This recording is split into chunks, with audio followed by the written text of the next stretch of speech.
Welcome everyone to this, the WPT World Online Championships. It is of course the WPT 500 final table we have for you guys this evening. And of course joining me as usual, my main man Henry Kilbane. How are we doing, buddy? I'm good, man. I'm good. I was just browsing through the notes sent over to us by the team. And I mean, some recognisable names in the mix again, so I'm pretty excited again because we've got people that we've had on our screens before, and just consistency, mate, showing up time and time again. Yeah, I was going to say my main man Henry Kilbane joining me once again, but I may as well have said my main man Stoyan Obreshkov joining me again because yet again he's at one of these final tables. Henry seems pretty. This is what we're playing for here. 13.2 locked up, 173,000 up top, Henry, in a $500 tournament. Pretty juicy. Pedro Cavalieri leading the way as we kick things off this evening. But what a prize pool, Henry! $500. Pick up 150, and this is how they line up. I mentioned Stoyan in there in fifth, and yeah, I guess a mix, Henry, in some respect of experience from what we've seen in this table, right? Yeah. I mean, looking through everything that we've been sent over, we've got a fair share of crushers, but we also potentially got some people that have satellited their way in, and I mean, yeah, playing for.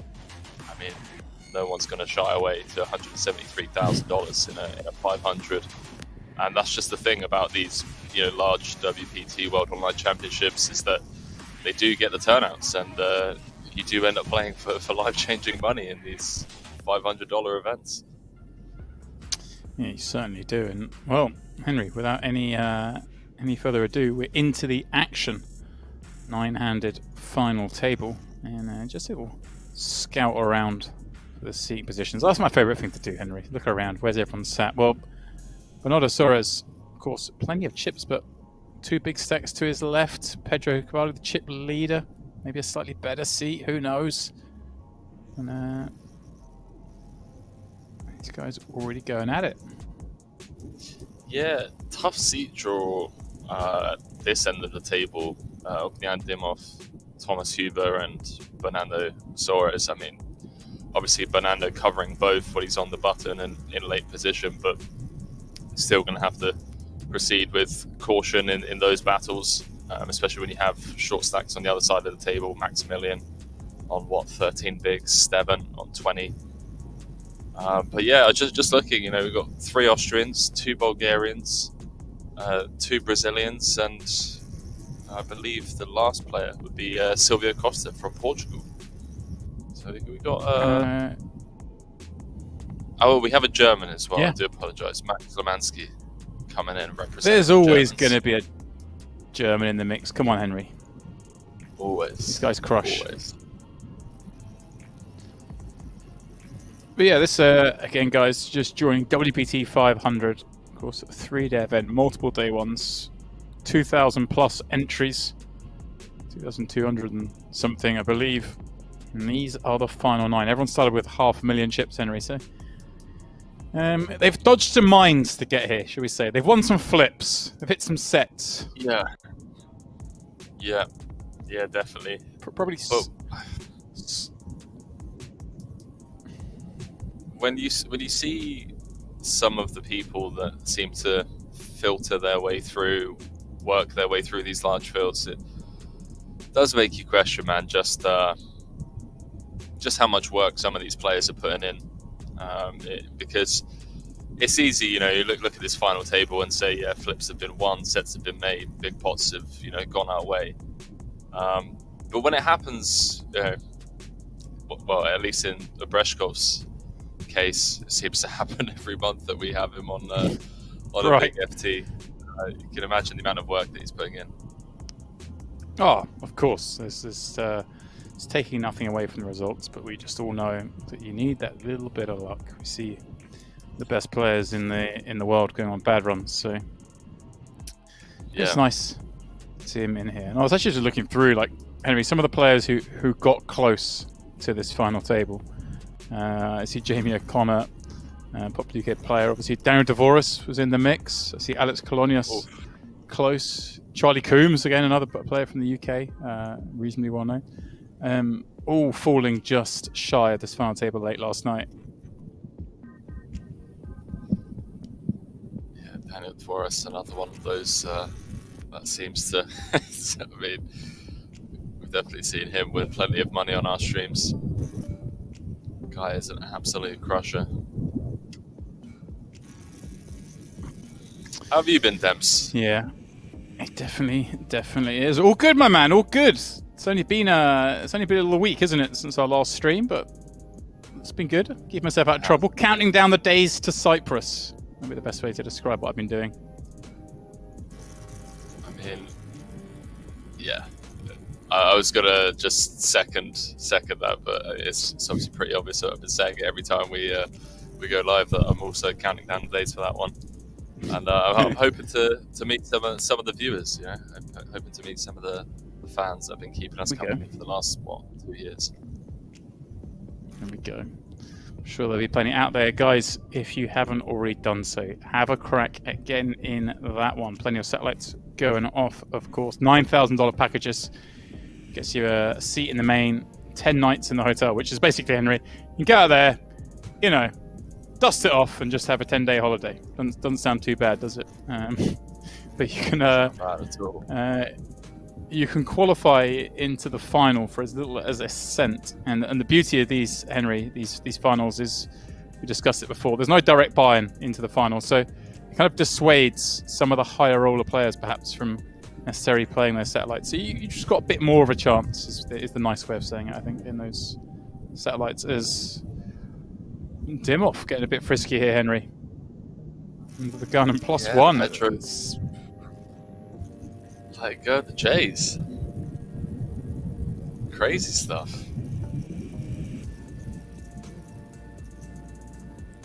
Wow.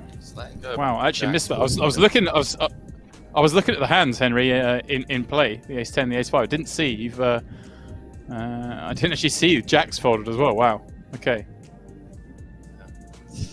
Yeah, I mean, it would have been, chip leader versus third in chips. It's a dicey one. I think the line between fold and 4-bet is pretty close in terms of EV. Getting in, what was it? It was around about 60 bigs, I believe, before this level went up. So yeah, like 4-bet folding obviously sucks. Flatting when you've still got the under the gun RFI still to act is, I don't know. You know, a few years ago we would have seen that, we would have screamed blasphemy, seeing someone fold pocket jacks pre-flop. But now, you know, with solvers and ICM and more and more people studying, you know, the maths behind everything in this game, I mean, I guess we just let it go. Yeah, seems pretty reasonable, Henry, as you say. I mean, ninth place pays 13. If you're one of these big stacks, you want a 6-figure payday. You really want to risk busting out now. On a hand, like in that situation, I mean, we're either good and we're not getting any too much action, or we end up busting out or losing most of our chips at least. So Pedro taking the more defensive line. This is completely reasonable. But good to see, though. Good to see what's going on. Guys in the chat, welcome. Good evening, one and all. Nice to have you with us, as always. And I see some discussion in there about our delicious free roll that's going off in 1 hour and 15 minutes. You've got to get into that one. Giving away some WPT World Online Championship tickets in there. So please do give it a look over on partypoker. Password is WPT Super 50, as is written at the top of the screen. As I say, head on over, click reg, give it a spin. And Henry, you know, I'm a free roll crusher. These guys have got to try and take me down again tonight, but obviously, I felt a bit foul last week, Henry. You know, didn't quite make it to that final table, but I think tonight's the night. Yeah, you were cruising along. Top 3 stack at some point. I believe you were even chip leader at one point, and then we just got the bad news all of a sudden that you were out. They're quite quick structures, those free rolls, which is what we want. Does mean that being the chip leader with 30 left is no guarantee of performance. But there we go. I've got my ticket somewhere. Where's my ticket? Sam was just getting the old raise and take through there. Dimov not defending the 9-10 offsuit versus the min open. Interesting to note. Yeah, one of those, Henry, I guess if you're watching, you're going to see that. I'm assuming most of these guys are watching. You're going to see that and think, huh, okay, maybe this is one I can attack a little later on.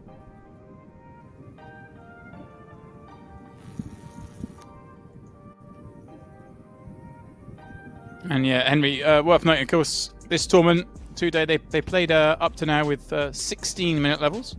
Structure now extends to 24, so plenty of play on this final table. These guys naturally will play down to a winner. Oh, it's extended to 24-minute levels. Yeah. And nice. These guys can do deals. Have to leave at least 10k on the table for the winner, though. So it'd be interesting to see the makeup of the final 3 or 4 or 2, whether there's a deal done. I always seem to think, Henry, that these kind of events. Oh, well, I'll come back to this in a second because we're about to have an all-in, Henry. Silvio popping up with the 2 jacks here. Indeed. Stevan on the button, ace king suited. And we saw jacks folded a moment ago, Henry, but this isn't the spot they're going to get folded again, is it? It's not, but it's pretty sick.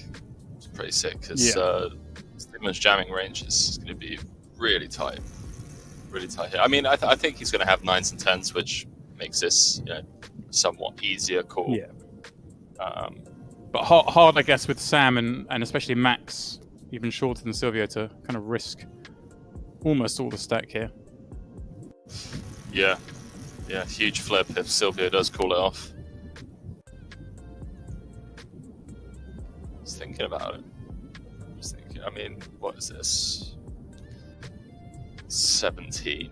Yeah, I just don't see a world where it's close though. It's a lot closer than it probably seems. Yeah. Well, for all the reasons Pedro followed the 2 jacks earlier, he does make the call, and off we go. 8, 9, 10 flop looks good for the 2 jacks. Bricks out. Stevan Chew, the first out of this final table, Henry, just like that, picking up 13.2, and all of a sudden, Silvio has a very healthy looking stack. Does indeed. Need to win flips. That was a fair fight. That was a fair one. It was very fair. Ace king against jacks. What can you do? Obviously sucks when you have got Maximilian and Samuel short as well, but you're always going to take that spot. Or at least you should be most of the time. Unless you just feel like you have an insane edge. And looking at this table is not the type of table where everyone's screaming from the rooftops that they have the insane edge here. Yeah.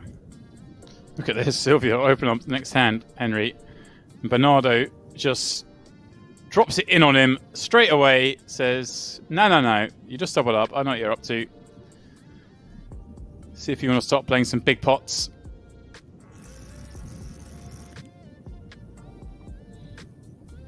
Chris Poker says these stacks are insane. Insane. $250 million, Henry, but worth noting, of course, he started with $500,000. So, well, $250 million chips is insane, but it's 500 starting stacks. Which is a hell of a lot, but it sounds a lot more when we start talking in fractions of billions. A bit like my bankroll, Henry. You know. Fractions I always of describe it in fractions of billions, yeah. Yeah.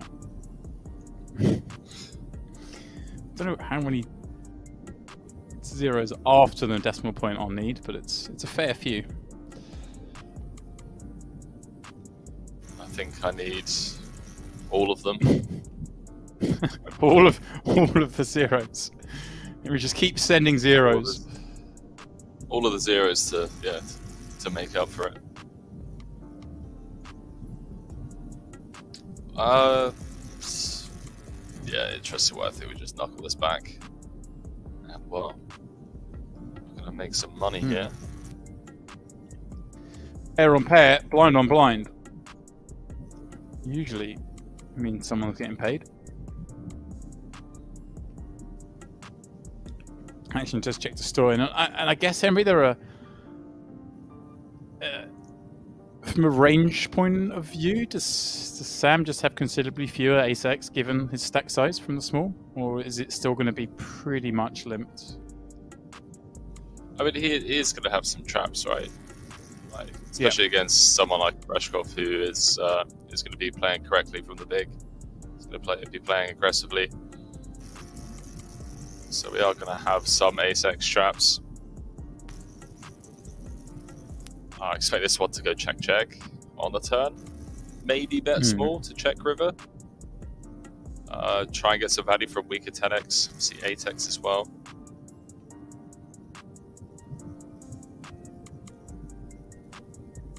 And now chopping with all other 10x. So interesting to see if Obreshkov does go for value here, if it's knuckled over to him.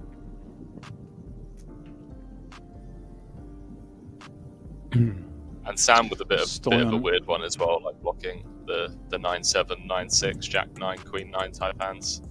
Wow, he bombs him. Wow. Going after, I guess, Henry, these exact kind of hands. The 10x. And Sam does get to have some stuff here, right? The Queen Jack, he gets to have a fair amount of, well, the King Jack, King Queen, maybe even just some King High with spades would potentially check call one on the flop. So it does get to have, I guess, a few more hands and gets one through. Love to see it. Let's get one through. Well, this is going in the middle, but it's well, 2 flush draws versus 1. Chop it up, Henry. I'm going out on a limb. Chop it up. It's my first brave prediction of the day. It's what, 4 spades dead? 3 hearts. Interesting, Henry. Alright, it's a fair fight. He's gone for the non-all-in sizing, which in my mind would make a lot of sense if he went for sort of half the stack, just in case multiple wins went in behind. But is he really ever going to fold any hands for the 6 mil more? Is that a... Yeah, not likely. No, it would have to go all in kind of thing. Right. Well, I like it if he'd just gone, you know, exactly half the stack. I put half my stack in. Right, you all know I'm all in, but just in case you go berserk behind, I've got my parachute.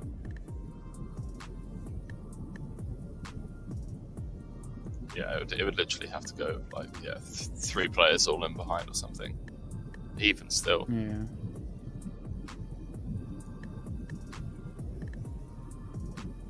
Looks like I'm going to be taken out for a short stint. So I think you're going to be holding down the fort, man. All right. Yeah, hopefully a short break for Henri. As Dimov pops up King, Queen.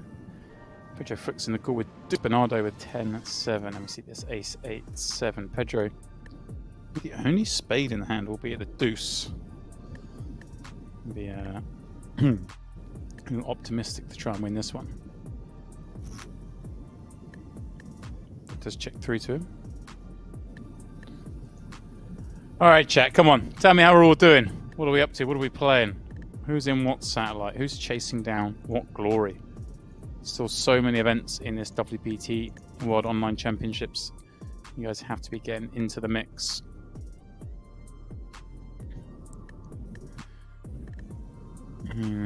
Pedro does bet when checked to. Easy little pickup. Maybe Bernardo fold the 7, of course, but no way he can continue on that Ace 8-7 3 spade board.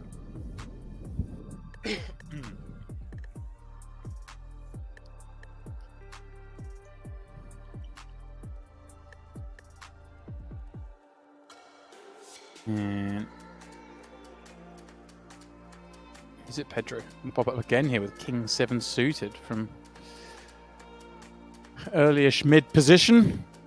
He does with the chip lead, and keep the pressure up. Those stacks behind, all kind of, well, the first two jam stacks, and those with Max quite short there.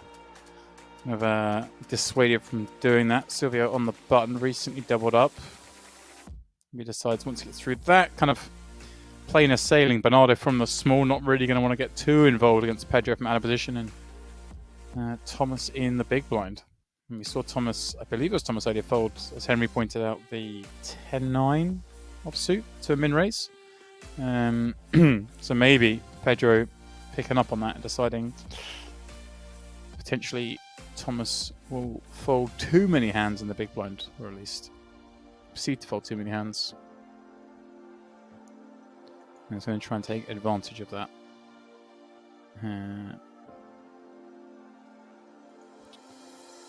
Just having a look here, guys. There we go. Because, of course, we're still relatively early into this series, but there is the WPT leaderboard player of the championship. I'm just having a little scan here. See if any of these guys are in the mix. Doesn't look like they are. Not so far anyway, but plenty of money given out for that player of the championship leaderboard. First prize 10k. Everyone getting paid down to the top 50. Total of $50,000 in prize money there. All right, Silvio going after it again, and once more Bernardo 3-betting Silvio. Really enjoying putting that pressure on.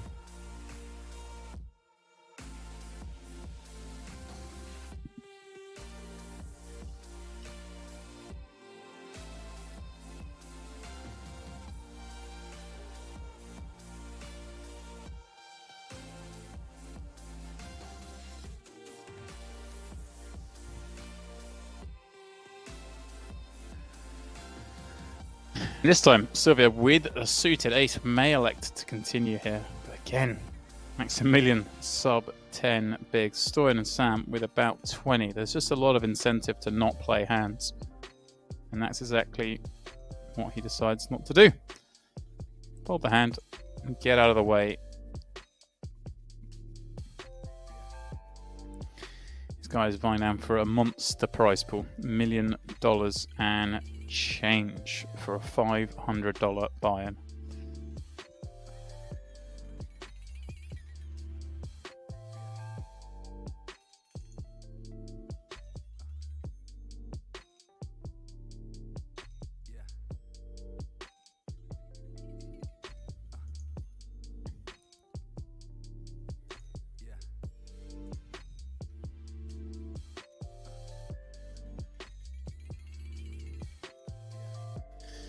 Action all the way around to Dimov in the small. Max with King Jack in the big, and I think this is going to be too good to fold. Does press call, dominates, just needs to fade the 6, does just that.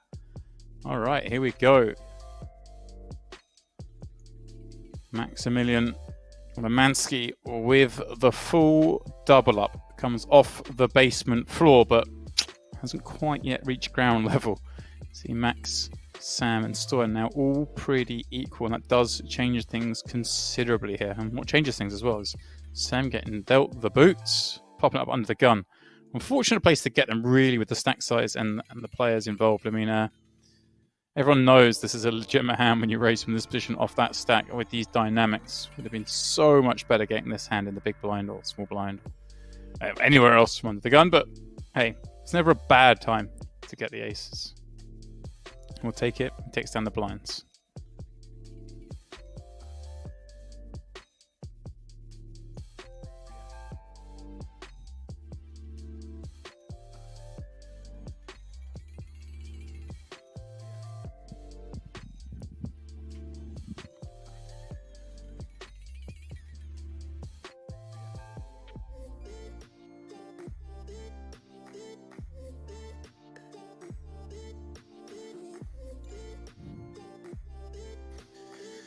Max trying to sneak one through from the button with King Jack. Pedro passing up an ace in the small, giving this one a lot of respect.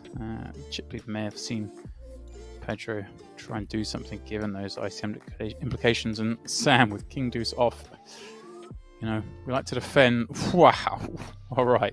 So we like to defend from the big, getting these great prices. This is certainly defending. Popping up another 10.5 million. Really small 3-bet size, but we know Max is not going to be able to peel those stack sizes being so equal. So really asking a question for just 17.5 million. And that's a huge pickup and a really impressive 3-bet purely because of the situation here. And again, taking King Deuce off because it's probably just a little bit too bad for us to defend with the stack size situation. But as we well know by now, guys, having a king is a fantastic block to pull these kind of moves from the big blind with. So for all those reasons, that was a bit of class from Sam. And Julie picks up the pot. Max probably wishing, yeah, I might just rip it.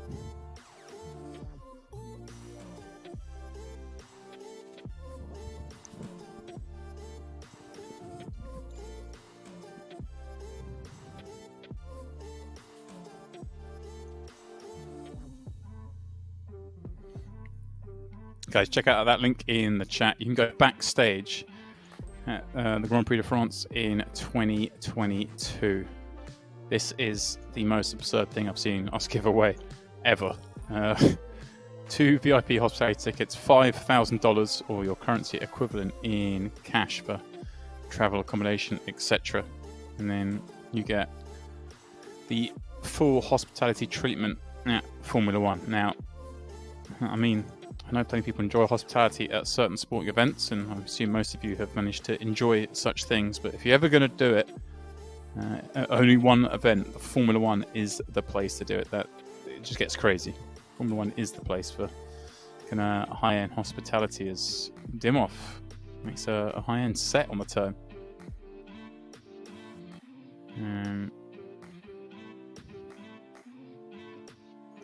Pedro, though, not putting any more chips in this one, and well, start the hand, Dimov would be happy to win.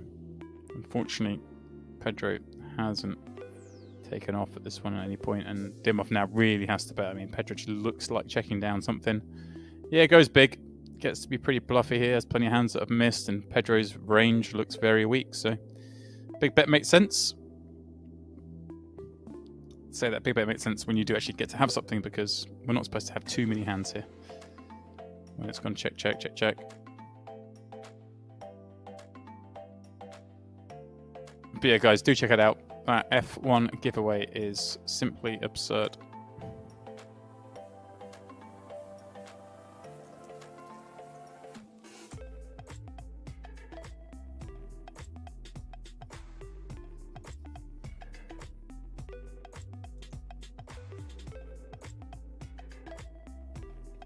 Chiesa21 saying, on my following deadline day. I certainly am. I most certainly am following deadline day, as well as following the WPT 500 final table. Football fans, it's been an exciting transfer window. It's one way of putting it. Another way would be saying it's been absolutely absurd, considering how much money we thought everyone had to spend and what's actually gone off in this window. All right, Pedro popping out of line again. Queen 5. Stoyan, one can only assume is going to jam this one. 18 blinds. Again, it's always a bit scary with the other short stacks around, but we know Pedro's opening very wide. 7s. He does pop it up, and look at this Bernardo in the big blind with 2 10s. Wow. This could throw a spanner in the works. Curious to see here. Does he just fold the 2 10s? I mean, flatting would be fine. I think you're just expecting Pedro to fold a lot. If you flat here, everyone knows you've got a strong hand. Pedro's not going to try and do anything. There we go. Does just flat.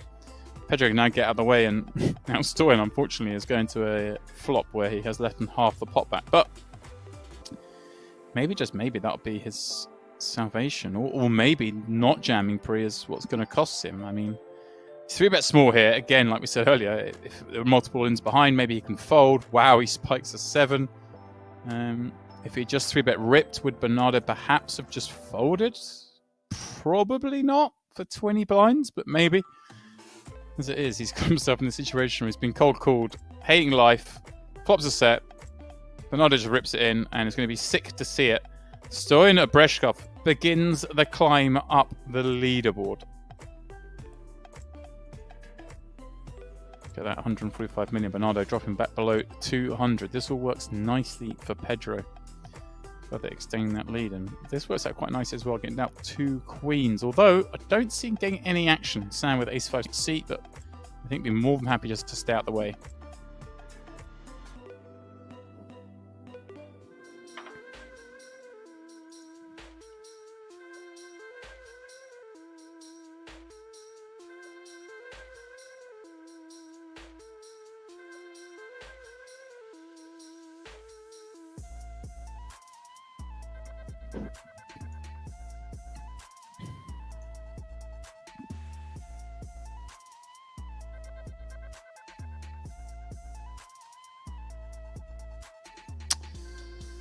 Sam, king, queen. If he gets the option, of course. Pedro up front with the 2 deuces has been very active. Wouldn't be surprised to see him take this. He does. Silvio with 2 8s in position. Well, they'll get played. And then Thomas with 2 10s in the small. Interesting what line we take here. Again, everyone's so even in chips. I feel like Thomas is going to be happy just to take this one to the flop, try and make a set. Way over 30 bigs. You're not going to want to get that in. Especially as we've seen a fair amount of action early on. Everyone was playing a bit more snug. You may think, well, players aren't going to bust out, but on this table I'd be quite optimistic. And look at that. Not just flop a set. Flop a boat. 10-9-9. Thomas, absolute gin. Checks it on over. Unfortunately, I don't think Pedro's going to stab at this one, and Silvio's going to most likely check back as well. Both Silvio and Thomas, peeling from the cutoff and the small respectively, do have some connectivity to this board. And for that reason, Pedro can't really bluff. Silvio's saying just strong enough, I think, to be checking back. He may have a tiny bet here, just for a bit of protection, but again, you're kind of slightly concerned about Thomas. So I'd expect to check back. Really, at that point, those other 2 just have to avoid making a set on the turn or river. So they do, they'll be losing it all. There we go. Does go for the tiny bet.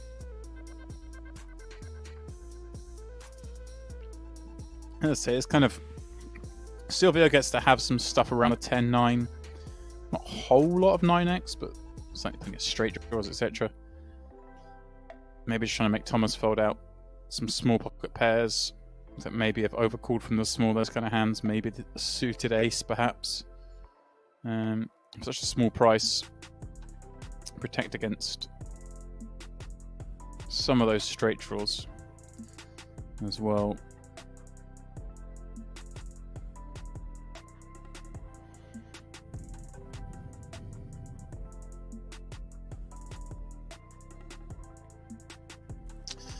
Expect this now to be checked back. Don't really want to start swelling this pot with 2 8s. Very hard to play the river with that hand. Ace on the end. Well, I wonder if Thomas will check this now. I mean, Thomas gets to have plenty of bluffs here. There's king jacks, king queen, queen jack suiteds of the world. I don't think he gets to have too much ace x calling the flop. In a 3-way pot.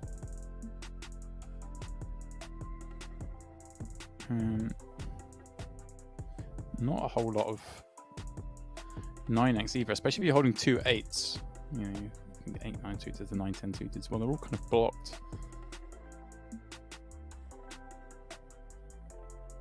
He does go for that big bet. It's a weird one. I like this bet size because hey, we're not trying to rep a 10x here. We don't, like I say, don't get to have a whole lot of 9x. Don't get to have a lot of ace x. So kind of a fun spot. Silvio just going to give it up. Look at this. Thomas rewarded the next hand with the aces on the button. Pedro will no doubt be opening once more with a pocket pair from early. Off that significant chip lead as well, Pedro.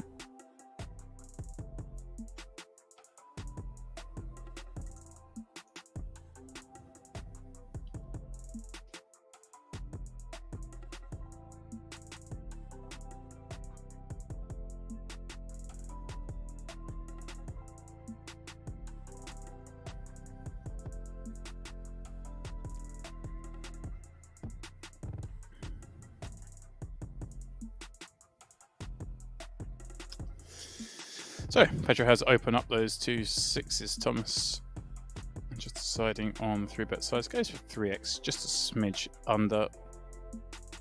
Kind of fun, especially after he's won the last hand. Now he looks like he's getting involved here from the button. 3-betting the most active player at the table. And, well, Pedro may just select to continue still here with the 2 6s.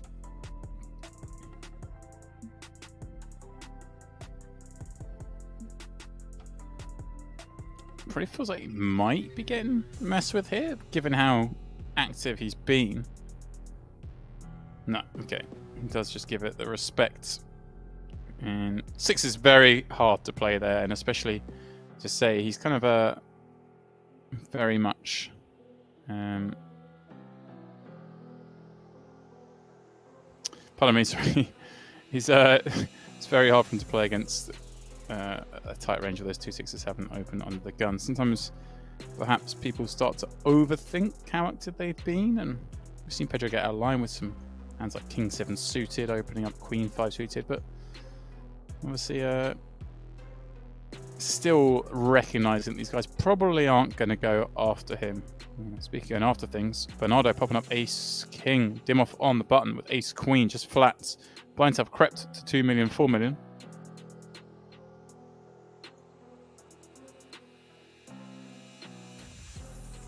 Look at this, Dimov flopping the goods on this Queen 8 deuce rainbow board. A horrible looking board for Bernardo.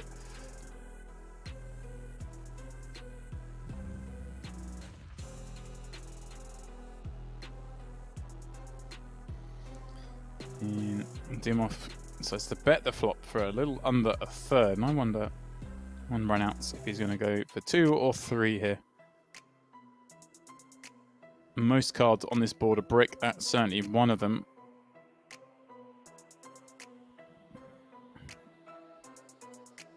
I wonder if Dimov will fire off a 30 million-ish bet here, and then look to check back some rivers, or when he goes smaller and then try and get a third bet on the river. He does go for the 31 mil. I like this line a little bit more. You want to knock out some of that silliness that Bernardo might have. Those gut shots on the flop. He also has some hands that have improved to now include a flush draw as well that you want to make it big for, as well as 9s, 10s, jacks all in there. Wow, look at this. He sticks around with just Ace King. Yikes. Wow. It's surprising, especially given that Bernardo has the King of Clubs. You know, you want Dimov to have maybe just taken off with a hand like King Jack of Clubs, King 10 of Clubs on this flop, barreled to the turn. Maybe Dimov is thinking about going for the third one here. He does. He does go for the lot. I mean, it's perfectly reasonable to think you've got the best hand here, as he does. Just it being a final table, there being 8 left. Kind of more often than not, see players just check this one back. It's kind of hard to get paid off by much worse, and you kind of fall into a handful of traps, but most of the time your all-in doesn't get met. There we go.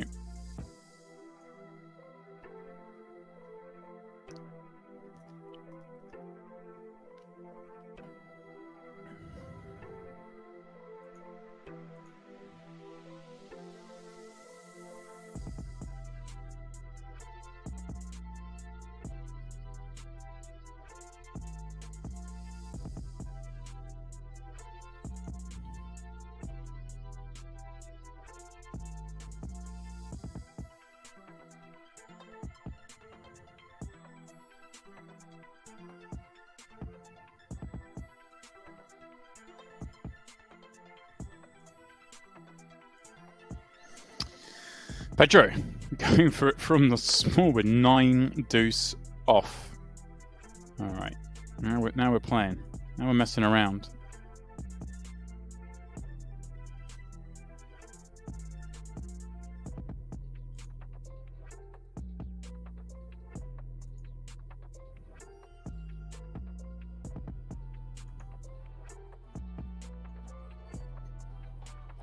All right, my lovely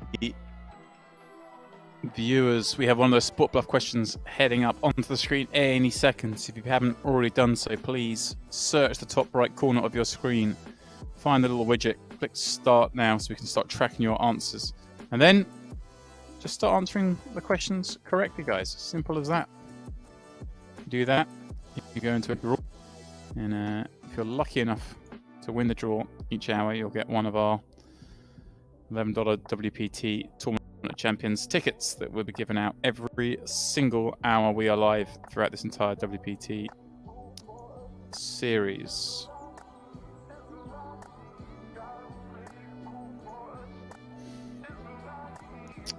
Thomas popping up King 10 of spades. Sam with the same hand in diamonds in the small blind.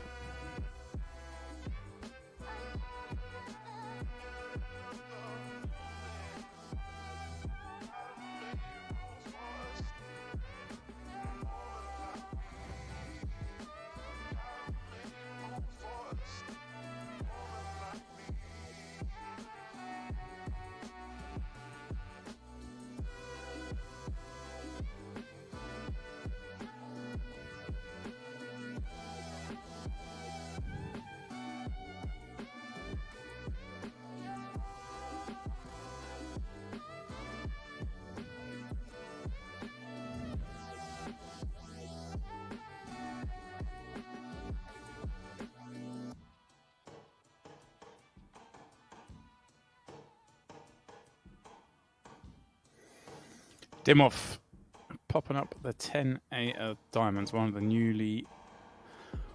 newly found wealth, is what I was trying to say there, having won that pot against Bernardo. Now over 200 million chips. Going to put them to some use. Do it sparingly with Pedro sat 2 seats behind, but his hand sides is good enough. Silvio defends from the big with ace-7 of hearts.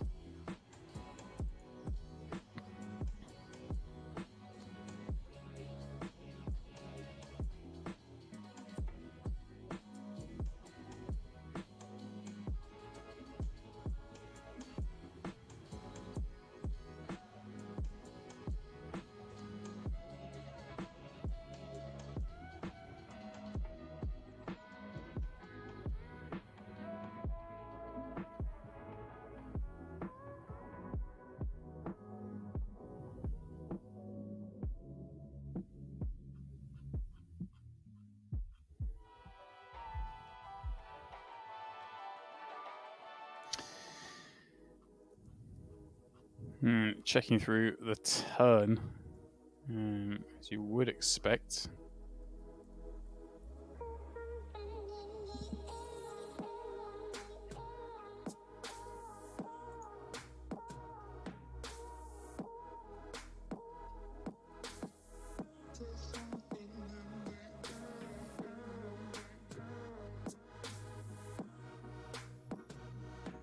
Silvio trying to squeeze a little bit out on the end. Does get to have some missed straight draws, perhaps, and of course missed spades.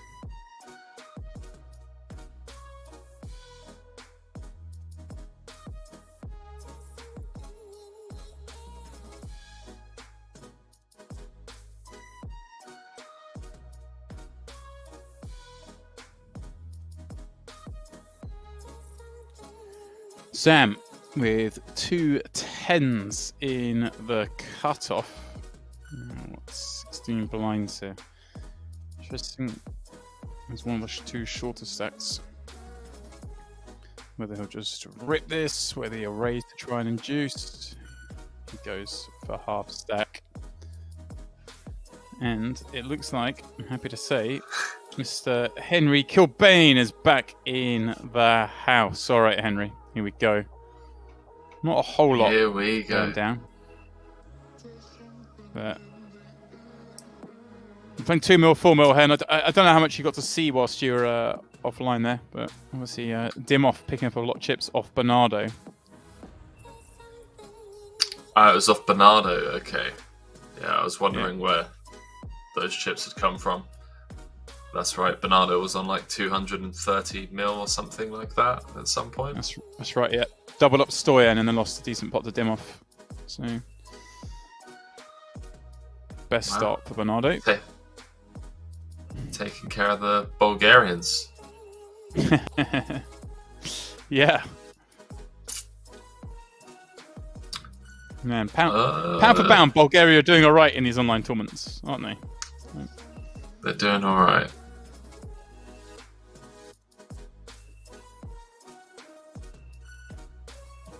Look there, 7 million population. Seems like definitely doing all right. Results.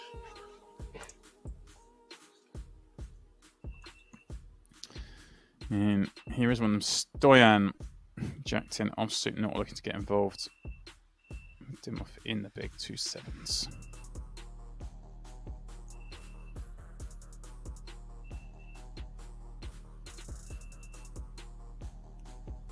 Yeah, this should just be a defend.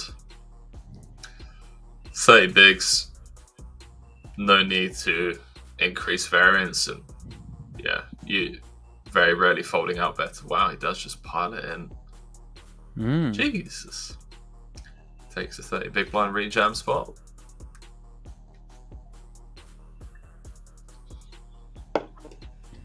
I wonder if we fold out 9s and 10s there. 10s is close. I don't think we fold out jacks. Yeah.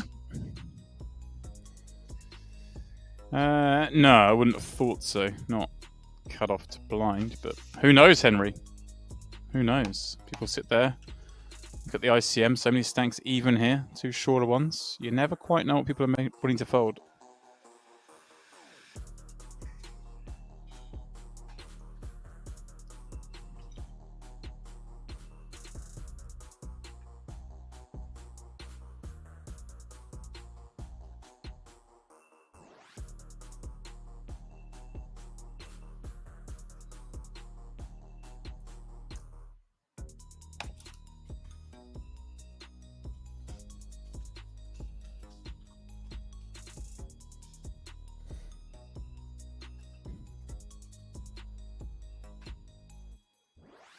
Alright, cool. Microphone seems to be working. Headset working. Obreshkov just texted me and said, "You look like you just came from a pool party." No, I do I? I mean, I feel like my microphone's really bad and the lighting, but thank you, mate. I appreciate it. It's nice to have the support of your friends, isn't it, Henry? Yeah. Alright, all in and a cool. Oh, wow. And all out. Cool. Wow. All right. Maximilian. Done on the end. Jack gives Dimov the straight. And look at this. Dimov vaults up to the chip lead, Henry. But yeah, spare a moment for Max. Gets 17 mil. And, well, Henry, maybe have another one out the door the next hand. Pedro and Sam surely going to get these 2 hands in. Yeah, it's going to be interesting because I don't think Dimmel's going to fold an ace on the button, especially now that he covers Pedro. So there may be a world in which Samuel gets away from 9s. I don't think so, though, especially when he's the shortest by a considerable amount now. Oof. Yeah, okay, well, maybe he does get away from it. Yeah. Thomas popping it up. Dimov getting frisky.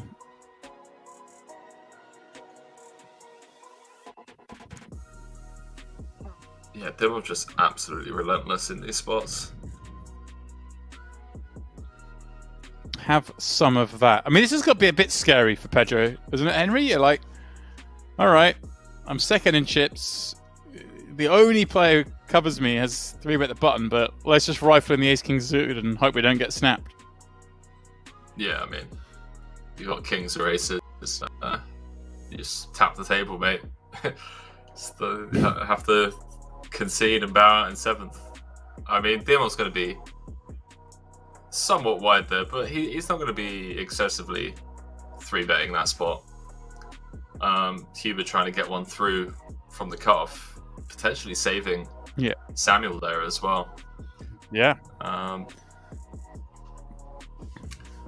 The old King 5 of Hearts open. Coco Jambo. Absolute legend of the online world.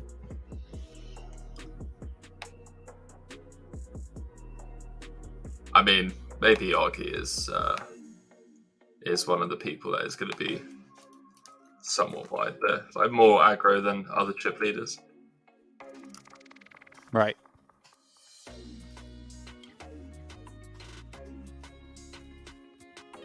Action to Stoyan in the small. Queen 8 suited.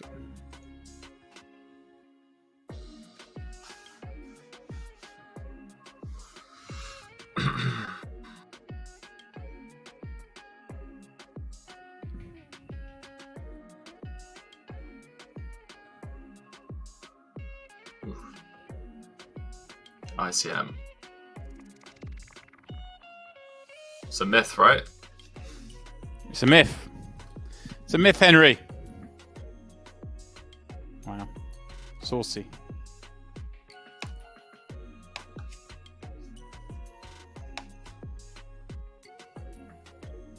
Alright. Got Twitch chat back. 2.8 thousand of you. 2.8 thousand of you. 2,800 people currently in the mix. Are you in the mix on that in that free roll now, James? Henry, you know full well I'm going to be in that free roll and I'm going to be winning it. Well, trying to win it. There we go. It starts in 34 minutes, Henry. I'm in there. Get involved, boys and girls, ladies. Come on in. The water's warm. Cost you nothing. You can win a ticket. You can spin that ticket into who knows what, Henry. My guess, your main event seat, and then maybe just a cool million, something like that. Look at the story. So guys, I was watching Henry and James talk nonsense the other night, and then I played this free roll, and then ended up with $1 million. And then what you do is you come and find me and Henry, and you buy us a nice big drink. Yeah, I mean it's high time you took down one of these free rolls, mate. You keep knocking on the door. Knocking on the door. I'll be there any minute. Let me in, I say. Let me in. Hey, maybe take one of the tickets. Who knows what you can spin up into? Yeah, the TOCD tickets. So yeah, main event seat, I say. Cash for a little bit in the main event, and then jet on over to Cyprus. Come join us there. Myself and Henry will be the two guys who look like they haven't seen walking out of a room near the stage at various points. Blinded by the light, Henry. Still insanely deep here, by the way. Yeah, I mean, I normally come into these FTs and I'm excited mainly because of the fast-paced action and obviously the ICM and the money jumps and whatnot. But here, I don't think that's necessarily going to be the case. It's not anytime soon. Average stack is around about, what, 40 bigs?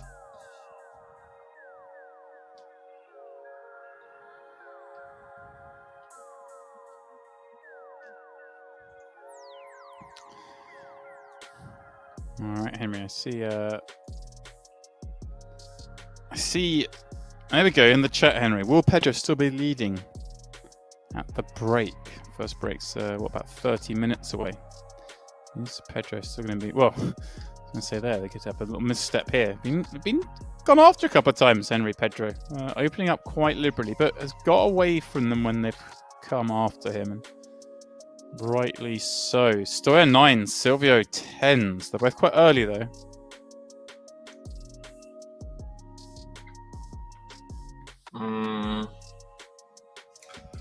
Yeah, that 3-bet spot from Silvio earlier of the previous hand is it's never King Jack or Ace 10 suited, is it? It's always just the nuts. Yeah. I like the flat. Well, except the times it isn't. But yeah. Well, you just rarely see anyone taking the King Jack offsuit or the Ace 10 suited and stuff like that. Henry, let's have a little chat here. What Stoyan's done, yeah. Flopped a 7 with 7s against 10s. Now flops a 9 with 9s against 10s, although far less significant pot, given he's all in this time round.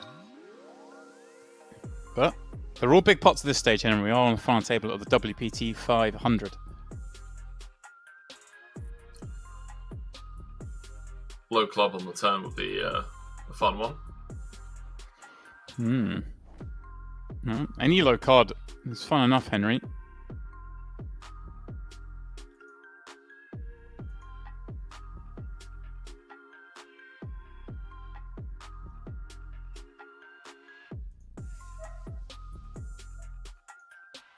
I really like this from Obreshkov.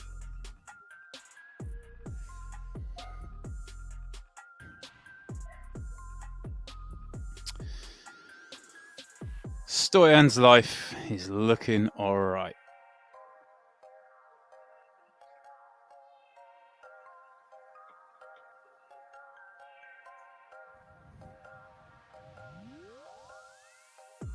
Costa can still get value from 8s, 7s. Don't think Obreshkov has like 9-8 or 9-10 suited ever here. Ooh, checks it back. Let's just knuckle it back. You feel so good in those spots, Henry, don't you? You check it back, you're like, should I go for a little bit? I'm just going to check it back. And then you don't feel good because you lose the pot. But when they turn over the 9s, you're like, all right.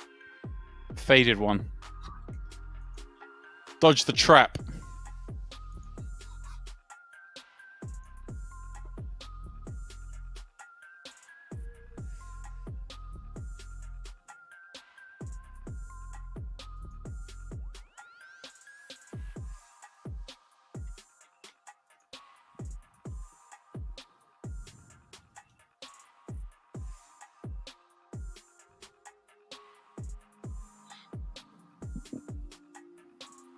Predict in the chat with your channel points. Will Pedro still be chip leading? Break. Just had my go.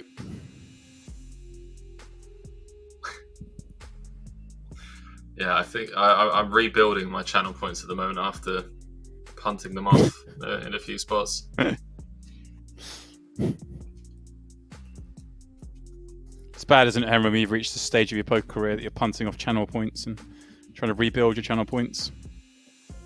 Where did it all go wrong? At this stage. What about like punting on crypto or NFTs and stuff like that? Poker world's gone mad, man. The world's gone mad, my friend. The world's gone mad. That's how we like it.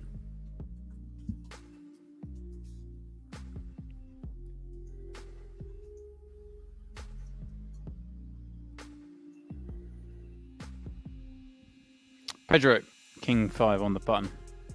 He knows what I've bet, so he's building it up. He's raising that stack.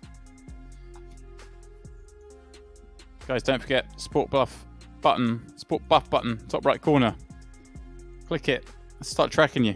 There's a couple of guys on the leaderboard there from the first question who we are not tracking because you've not gone into the settings and start now or join now, whatever it is. Whatever it is, there's a button in there somewhere. If you can't work out which button it is, then, well, you're probably going to struggle in the quiz anyway, Henry. That's my read of the situation. But guys, press it. When the questions pop up, we do a couple of them an hour. Get the question right. You go into the draw every hour. We give away loads of lovely tickets for you guys. $11 WPT World Online Championship satellite tickets at the moment, given that we're watching WPT World Online Championships.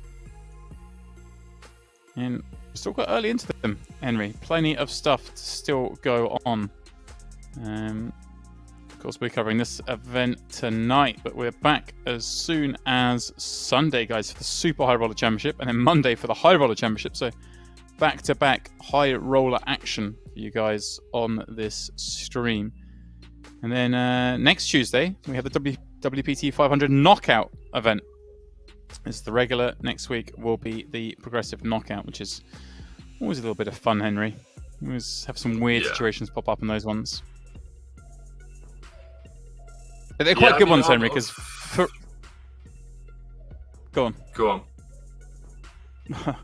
I was just going to say, for on FTs, like the bounties aren't worth as many chips as like at the start when you know.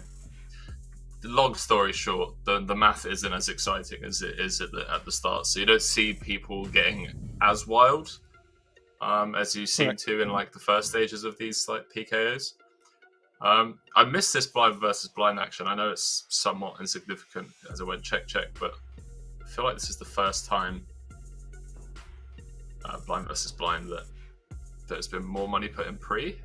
I'm assuming Obreshkov 3.5x or 3x.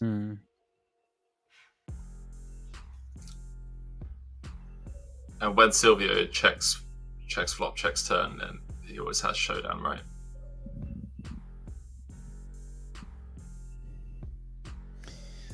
Certainly so.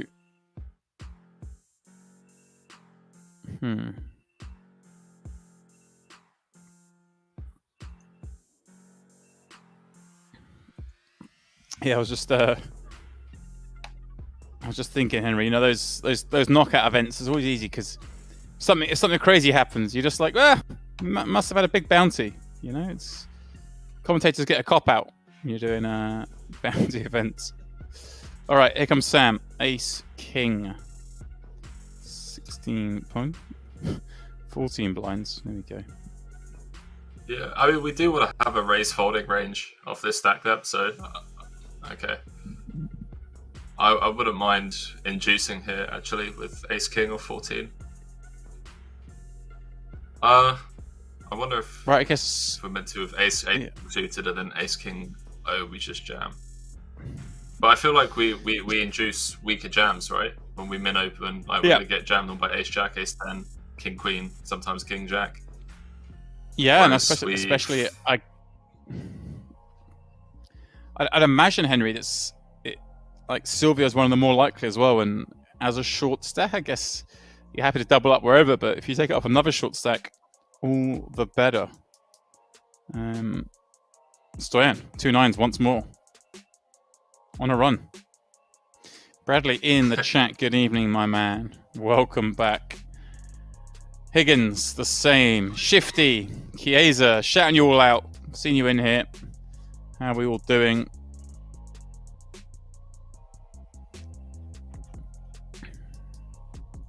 Hurricane Higgins, how's it going, my man?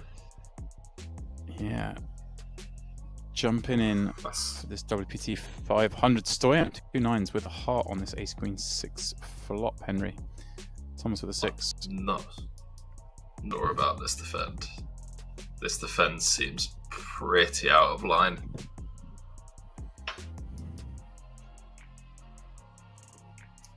I feel like it's insanely out of line. I could be wrong. Apologies, Thomas, if you get the charts out and be like, Henry, what are you talking about? This feels really, really loose.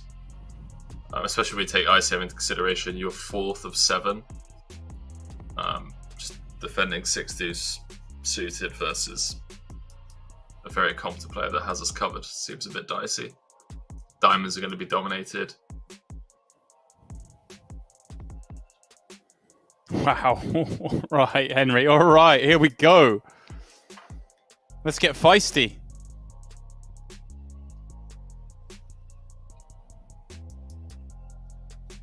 Jesus. What a player. Sticks around with the 9s. Makes the flush. Now what's going to happen, Henry? I was going to say, if Thomas does follow through on the turn, then yeah, it's just like everything about this hand is out of line. The defend pre and the check raise on the flop, like, and also like, I think we're meant to have pretty much the same amount of flushes as Obreshkov does from the carve, because Obreshkov is going to be opening a lot wider. just because he has everyone covered. I mean, I think Obreshkov's probably opening as wide as, King 5 of hearts. And then obviously, Jack 10, Jack 9, 10 9, 10 8, etc., etc. So I understand that from the big, we are meant to have, an abundance of flushes compared to the cutoff, but I don't think we do in this situation. Wow. Thomas Hueber going Bobby. Best way to put it. Taking it down, making Stoyan fold. The gloves are off, Henry. There's no more. No more easing into it. Let me just get the hand of mob up.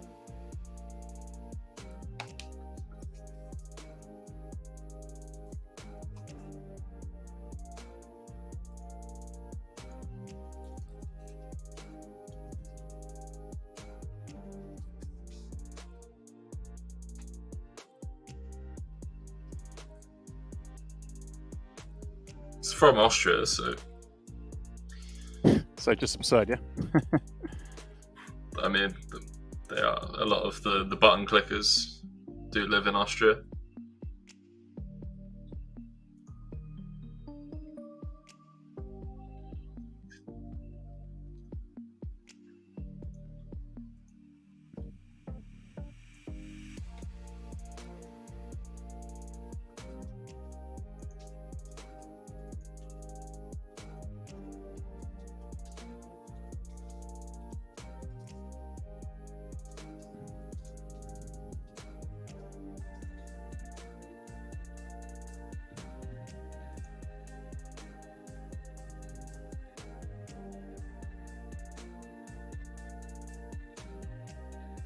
Played cash the millions online main cash 10.9k. Also WPT Montreal main event back in Jan. Couple of min cashes. Obviously been playing online for a bit. Yeah.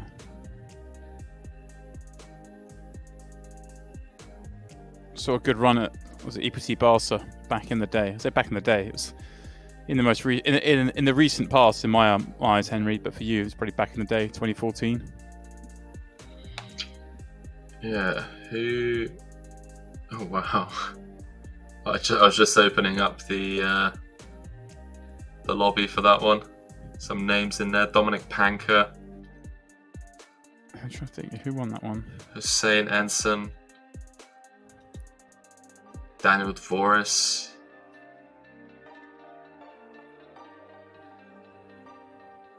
I love scrolling through old, It's fun, isn't it? Old lobbies, yeah. Seeing who was battling in the 5Ks and 10Ks 5-6 years ago. I'm seeing Ensign, right? I didn't really that. It's the final table as well. That's cool.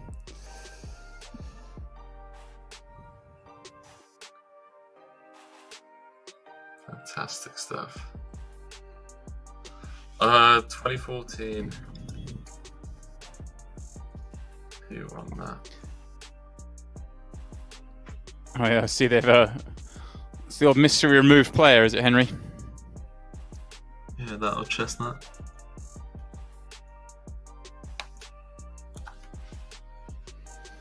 F1 Card Rush, guys. I mentioned it earlier. Check it out. Let's go backstage. Get the VIP hospitality treatment at Formula One. There is no better sporting event to get that treatment at. I promise you that it can be yours. That's what I want to win, Henry. All right, Pedro. He's saying no limp here. Whoa! Dimov with the limp raise, Henry. Jack 6 suited. This is something's going to go down here, Henry. Someone's going to get hurt in a minute.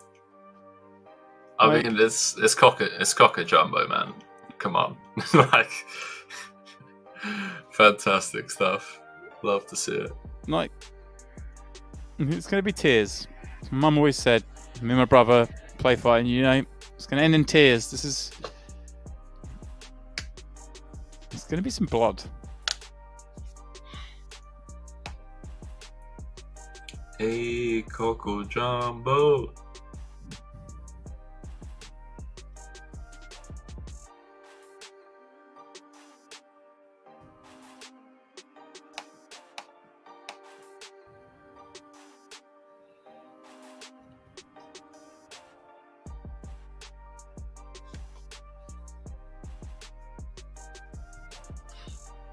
Yeah, pretty tight down there at the bottom now. Silvio and Sam are just trying to outlast each other. And, yeah, I mean, Pedro gets to just, like, really abuse Obreshkov in the big. Bernardo and Thomas have to tread really lightly. I mean, Oggy really the only one that can kind of still play somewhat freely, just because Pedro doesn't really get to attack him as liberally as he does the 25, 30 big blind stacks.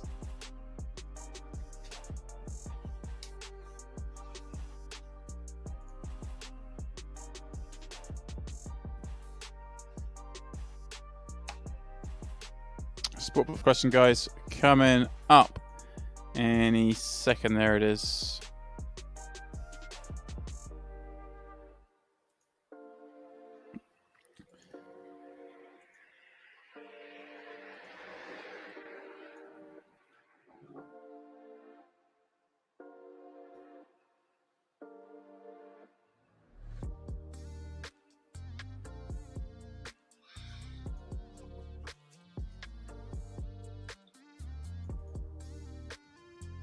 Oggy just doesn't know how to switch down through the gears, does he? He's never driven uphill before. He's always in like a... He's never driven uphill. He's always in like an AMG or like a S-line or something that just doesn't get affected by uphill. Doesn't have to shift down through the gears. I mean, it wouldn't surprise me if he pips the King Deuce here. If he feels like Pedro isn't playing the role as table captain well enough, then it wouldn't surprise me to see him pip this. Yeah, let's see. There we go. Makes sense. Yay, Coco Jumbo.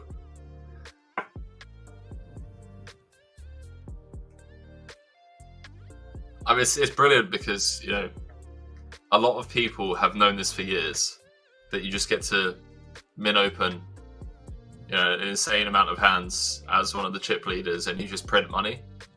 And it's kind of shocking that, I don't know, it feels like only now people are starting to realise that more and more. 10 4 off 6 is a bit of a stretch, but... Go back a little while when people didn't defend correctly at the big blind. Back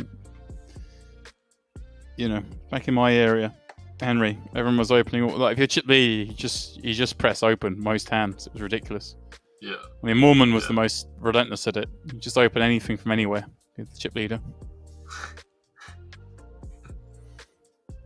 It's great though. Yeah, and also I think the interesting thing about the modern day game is that a lot of people are defending incorrectly from the big now, because there's just so much information out there, like so many different charts, so many different ranges you're meant to be defending off, but people are applying it incorrectly. Like people are defending based off of like some charts that they've seen online. I'm not going to name any names, and then they don't take ICM into consideration. They don't take, other checks at the table into consideration and stuff like that. So it's like you end up doing one thing right based off of like chip EV, but then you're making like a huge mistake in terms of like, ICM and whatnot.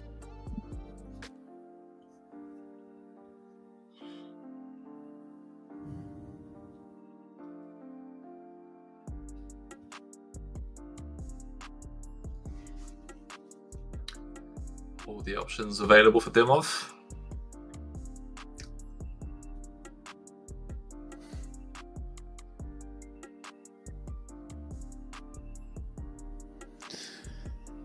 Still has plenty of options here, Henry. 10-3-4. You got the 5-6 off.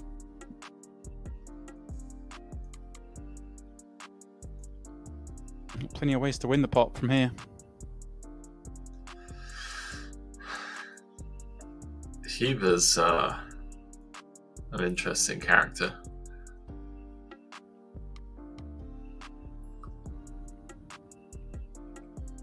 Yeah, he is. He might, I mean, it wouldn't surprise me if he's not given up with it just yet.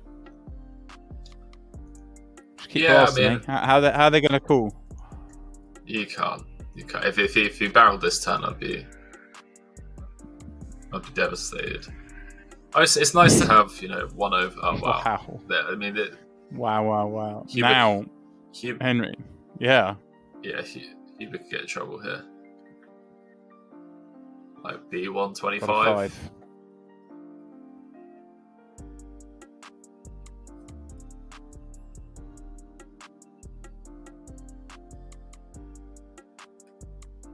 Feels like the type of player that's going to take this spot as well.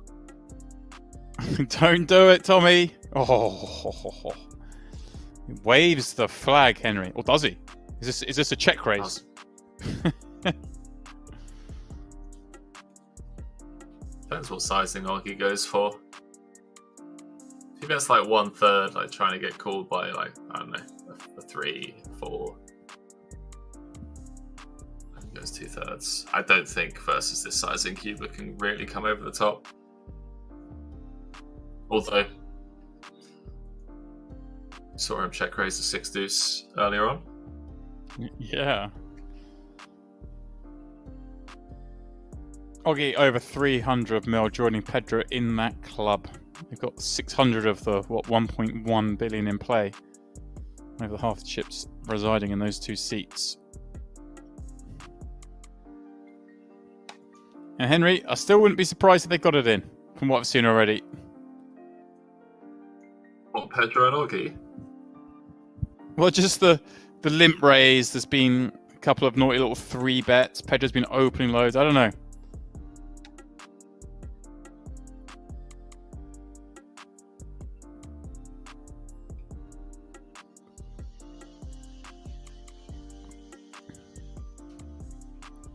Thomas on the buttons, 7-8 of diamonds.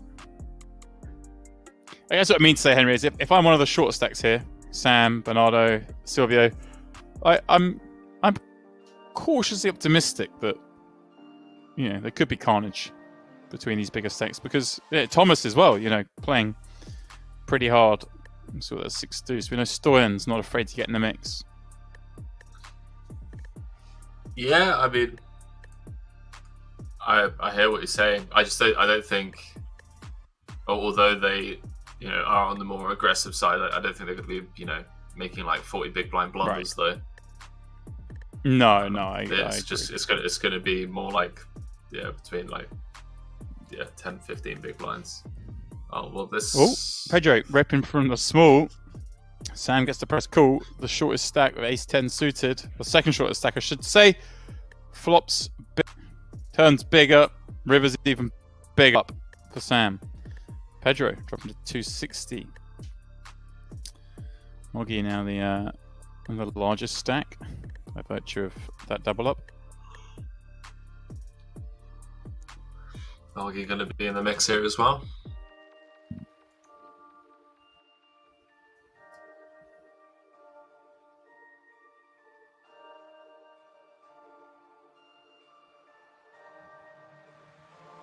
Okay. All right. He's taking a moment, Henry. Prefers clubs to diamonds.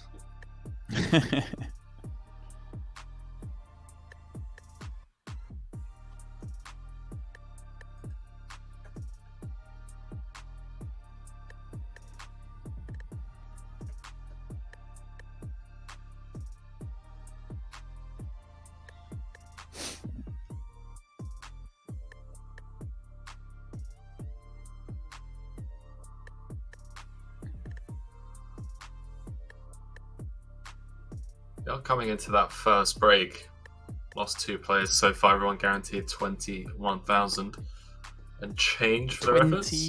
21,000, Henry. 21,000 from a 500 buy-in. That's with 7 It's not left. bad, Wow. especially given the satellites and whatnot that have been running as well for these ones. Right. Yeah, fair to assume that a lot of players have got in here for less than the 500. Talking of satellites, some really good satellites running for the main as well. So I've seen seen a couple overlay by like 2-3k. Some decent value to be had there. Yeah, there's what is it? 20. I think it's 20 seats for the main, guaranteed in every one of the finals each Sunday. Of course, you can get in for peanuts into those finals. Please do check it out, guys. Oh, how about that's the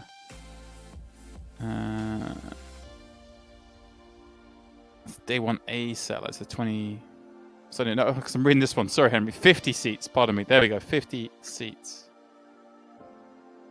Guaranteed. Each final that you can get into for next to nothing. That's a whopping amount of seats. Oggy popping up ace king. Silvio 2 5s. Henry in the big. What top play here? Lowest risk premium, as our man Jeff Gross would say. Wow, he just decides to run it. Spot. And so far, so good. Doubles up, Henry.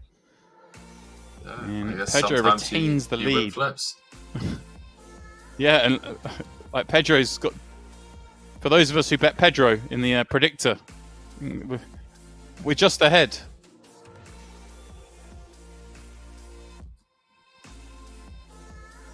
Be careful what you wish for. Yeah, I need Oggy not to win this pot. And Pedro not to lose it. Alright, here comes Oggy. He's trying. Stoyan, step up for the boys who voted blue.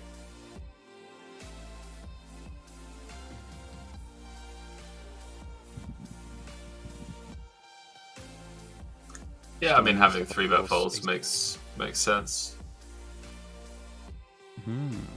Let's just entice him in.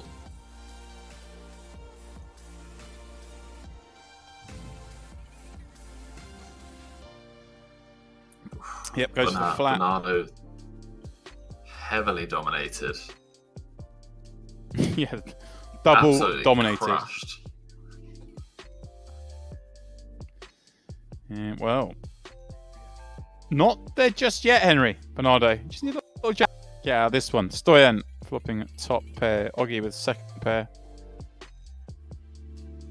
Stoyan's hand looks very big, doesn't it? When you've flat pre. Nut one pair.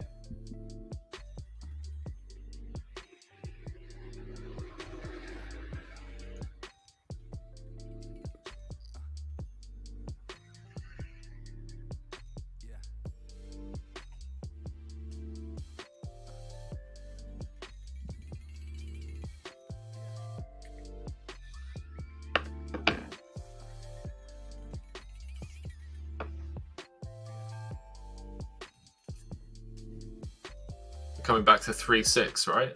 Oh no, break doesn't mean new level. Correct. I was gonna say coming back to a couple of sub 15 big blind stacks.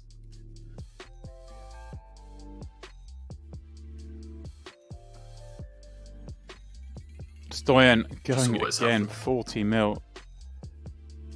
It's just lovely, isn't it, Henry? Right, and Dimov just has so many ace sectors in the opening under the gun, continuing on that flop that kind of have to continue once more, but he doesn't with the king, and that is our first break of the evening when myself and Henry return in 5 minutes with more of this, the WPT World Online Championships WPT 500 final table.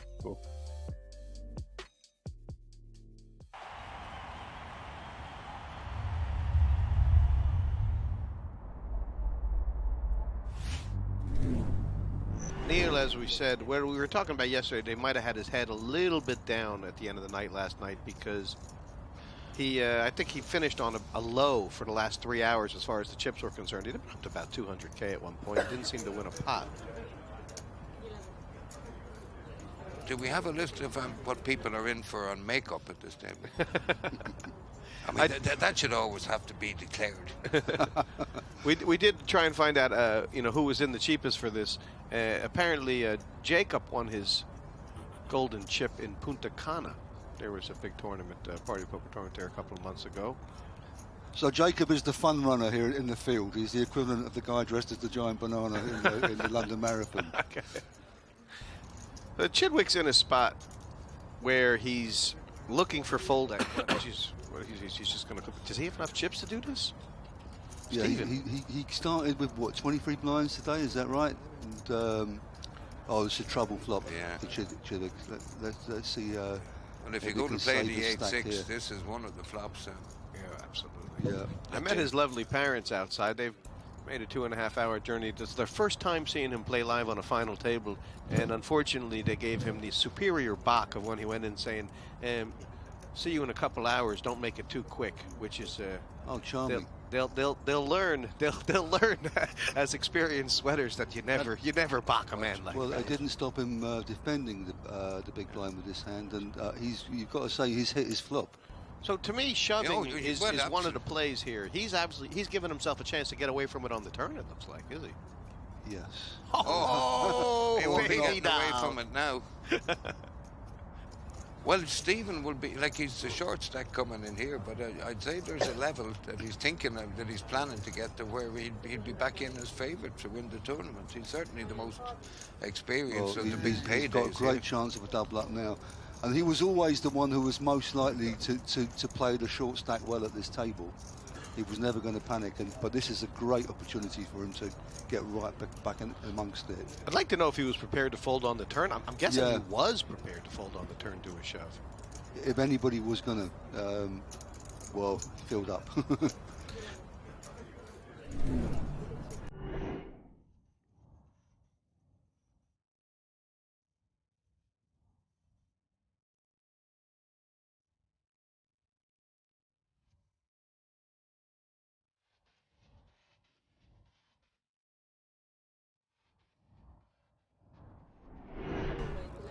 Well, I haven't been there and done it before, certainly. So, yeah, but it does bring a huge amount of pressure in itself if you're not used to it. I don't mean to be pedantic, but I'm finally Well, settling now. when are you going to stop? that the blinds are 2.5 and 5 million. Yeah, that's my final. Yeah. That's my final offer. So basically, you were Well, both wrong. but He's trying to do too much too early here, Park. Yeah. And I mean, you can say, what's he doing? It's amazing what the adrenaline does to you, right? now this is great. The way that she has. Has she called it? Yeah. Oh my gosh. This is I perfect. like that. She had a long thing. That's a really She's strong after him play for under this sort of pressure. She's after him for going the for whole the stack. lot. But by the way, she is also saying to herself that she's willing to fold on an ace-high board, right? I mean, that's also what she's... I don't think that was a major part of her thinking. She's just setting a trap. I think she knew that Neil was playing back at her. That if she re-raised, she was going to lose him. Yeah. She's prepared to take the chance, and it's not a bad flop for her, is it? With the King of Hearts in her hand, Fairly insane. she might just raise now. She's going to hang him. You don't realize People used to do this kind of play an awful lot, Barney. A lad who won't be doing it again. Dave Coldclough. He did? He was doing this way before anybody was. I mean, he'd often play the aces very similar. Well, it's a very old school way as to play. Maria, you mean? Yeah, it's a very old school way to play against aggressive players, and it's worked to perfection. She knew. She's still thinking now. No, she's waiting. She's calling quickly. Yes. Checking that the King of Hearts is there. Still. She knew this was the best way to get paid against the hand she was beating, and she's calling now. She always takes her time, all the time, and that's fine. And she's got 100% in this pot. He's got no way of winning it.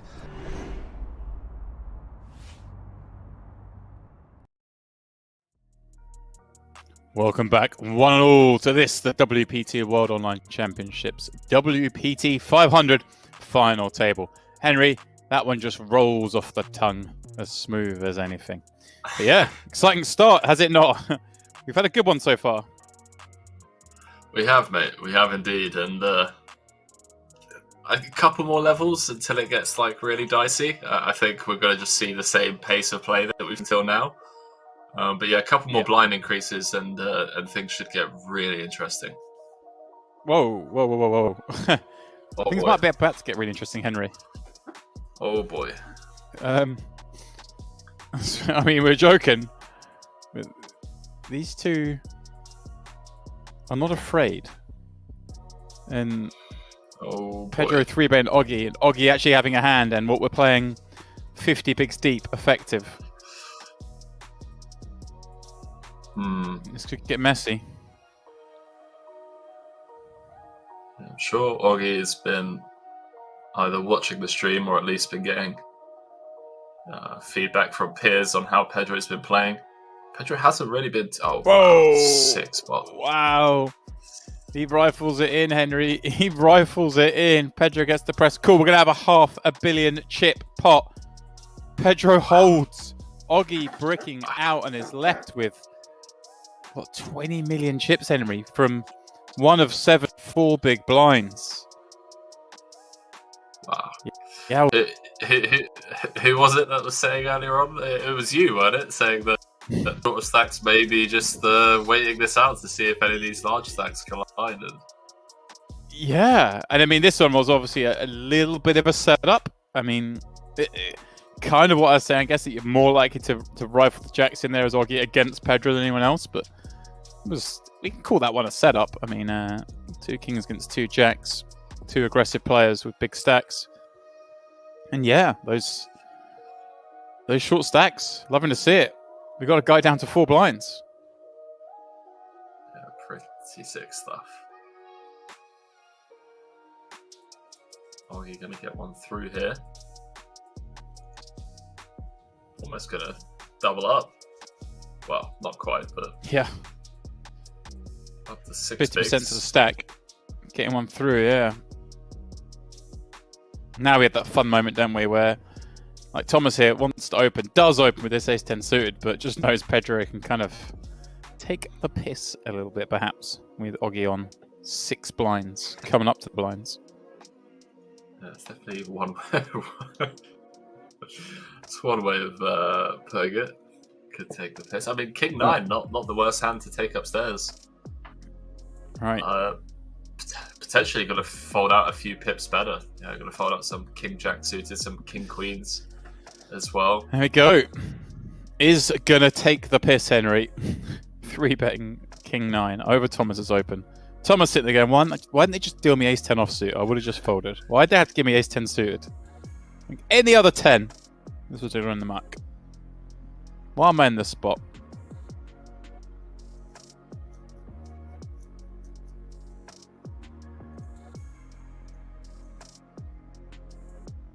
Go on, click it back to 55. Whoa! Oh, Henry, what are we seeing today? There's no fear here. They're playing. Absolute sicko. This might go in. Dimov may take this spot. If it does, yeah, there's someone waiting in the wings, in the small blind, willing to give the spin. Yeah, really interesting spot for Bernardo, whether it jams or just flats and then folds to a jam from Hueber. And yeah, I can see Dimov not in the best of shape. 2-8's dead, 1-9 dead. Spades obviously still working for him. Yeah, this is a grim spot for Bernardo, but I think I don't even know if we want to induce here, to be fair.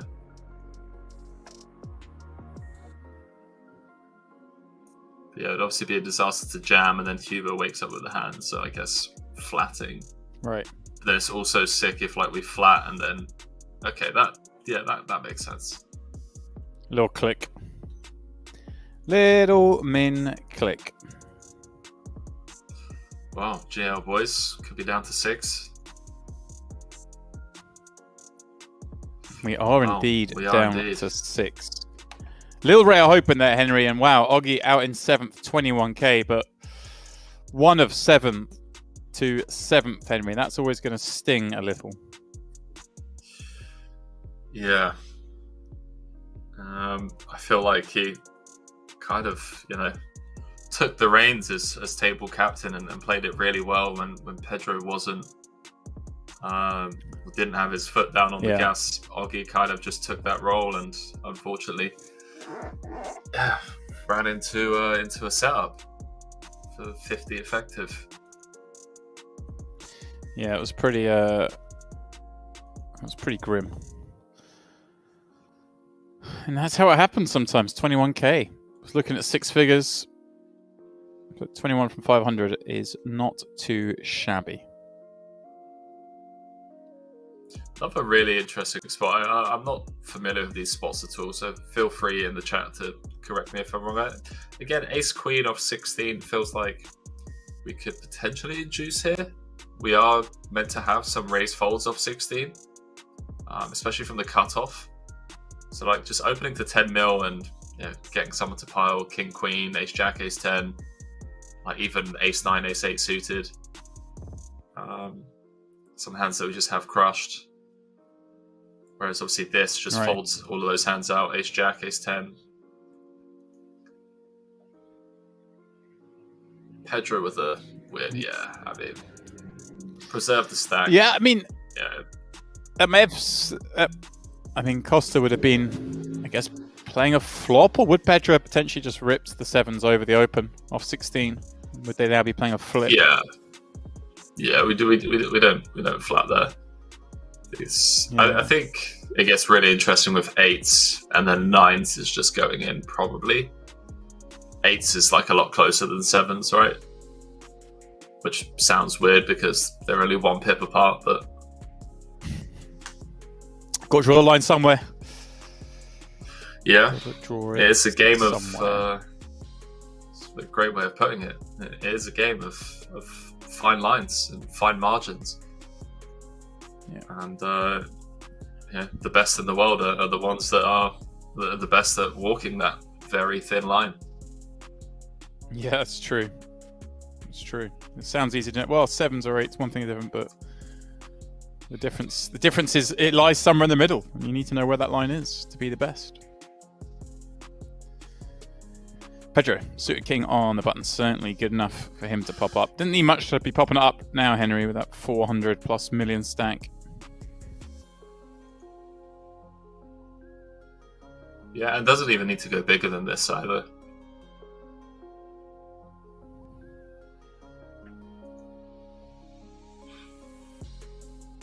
Like 1 big, 1.5. It's interesting because in a spot where you would assume Pedro has more ace-x, it's not necessarily the case because of ICM. Like Stoyan's going to be flatting a lot of his ace-x here. But yeah, king 4 of clubs, 1 club on the board, 60% of a straight, going to have some very natural turn barrels. Also, king going to be good a lot of the time as well. Versus continues from Obreshkov.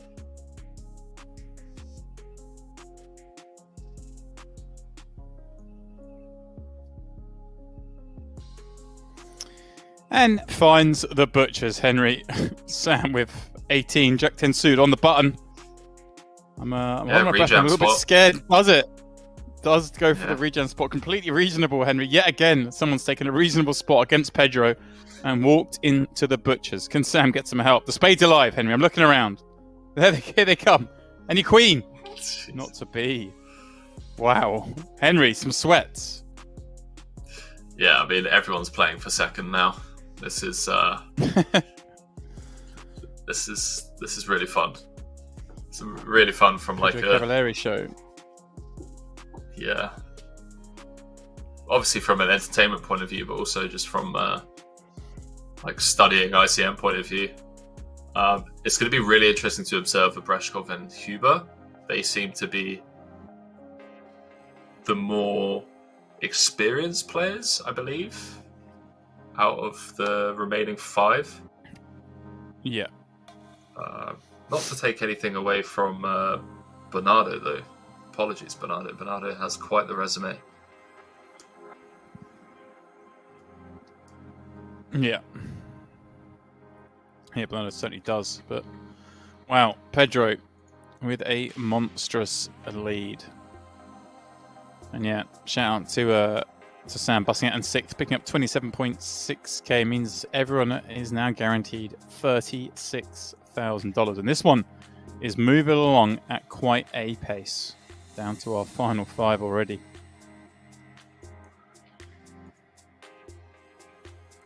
I think when we started with the big blind at 3 million, it's only 5 million, and we've lost 4 players already.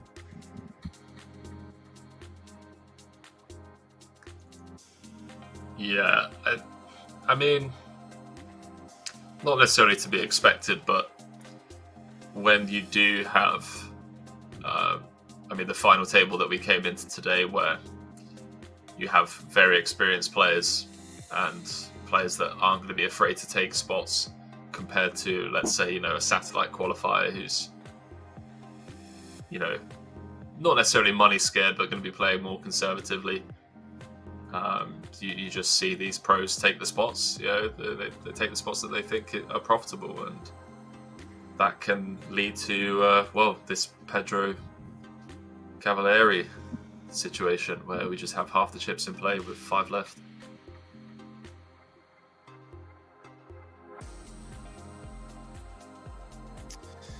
Yeah, he does.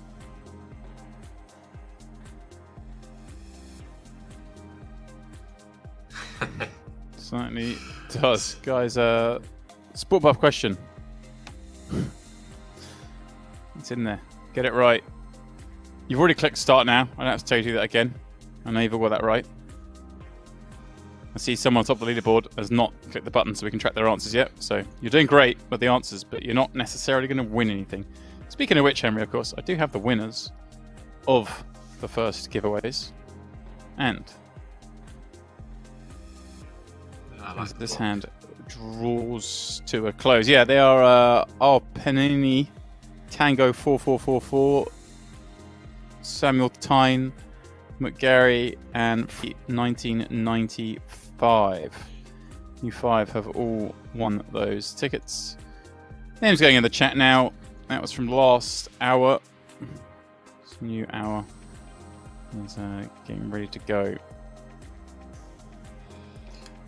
Blinds going up. Whoever got that Doyle Brunson question wrong, you can see yourself out. Wow, someone didn't get that wrong. Surely you're teasing me. Henry, you're teasing me.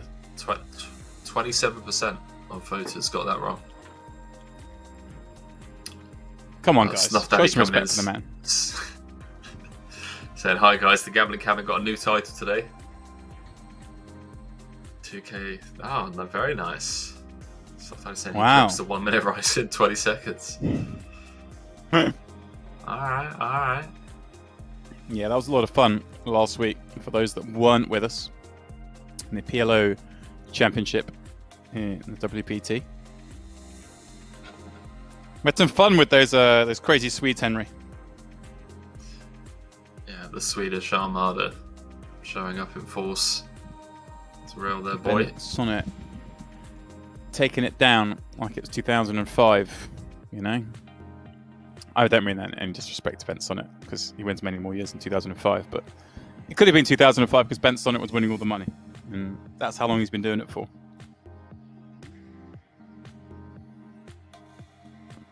Pedro sees a 9 on this Jack 9-7. Stoyan with a Jack.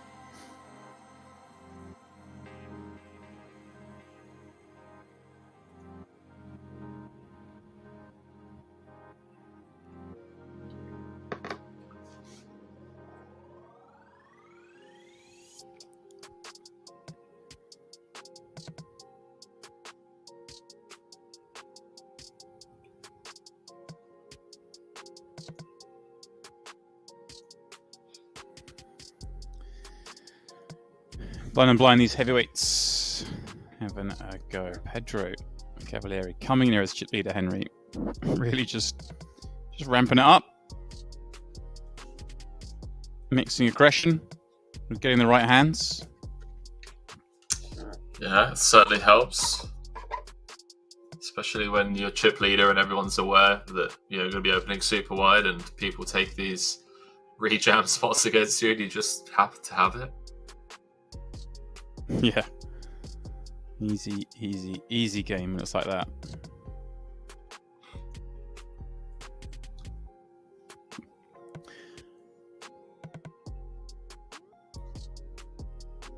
Danny saying Henry had to take off the headset, crying of joy for a while. It was a great stream. Thanks for letting us know, Snuff Daddy. You guys keep on crushing, keep on putting out great content. It was a great stream. That was a great stream. Fantastic stream. It was a great tournament. It was great to watch. With the PLO, the chat were amazing. Which you guys always are, to be fair. We're very lucky with the chat we have here. It's always most entertaining. I feel, Henry, sometimes the best streams are the ones where the action on the table perhaps dries up a little and the chat really take off, get into their own flow. Yeah. That wasn't the case last week at the PLO final, so, you know, I was planning to be watching. But we sometimes get those slower streams, Henry. They happen. They do indeed. Pedro. Having a go from the button. As well he should. Look how many chips the lad has. All of the chips is the answer.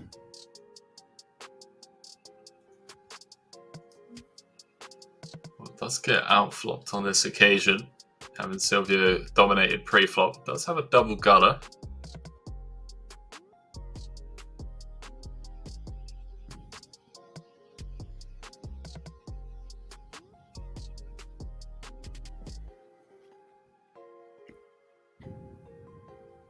Wow. It's one way of getting there, Henry. It also has the overcard. The unlikely way of getting it done.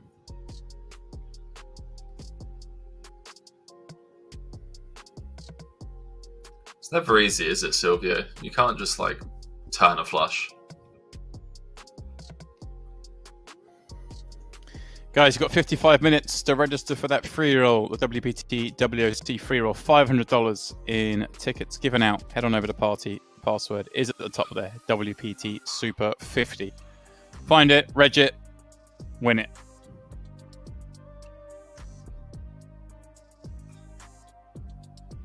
And, well, they get this straight in the end, Henry. The pair of them. That's fair. That's a fair outcome. It's a fair result. Do you think Silvio's going to think this was a fair result when he sees what he's up against on that flop? Pedro got to go for value here, I assume. Right. And, depending on what sizing he goes for, I mean, could potentially fold Silvio off a chop.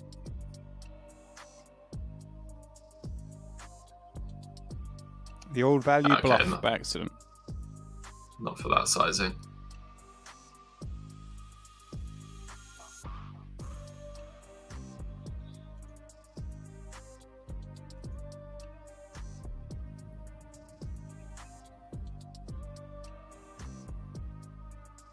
Oh, wow. Wow. I stand corrected. What did we just see there? Yowzers, Henry. Wow. Stuff said Jeff Gross had banked on his pod today. Have you listened to it? I haven't, mate. I haven't. I'm very behind on poker podcasts. Haven't listened to any in a good few months, to be fair.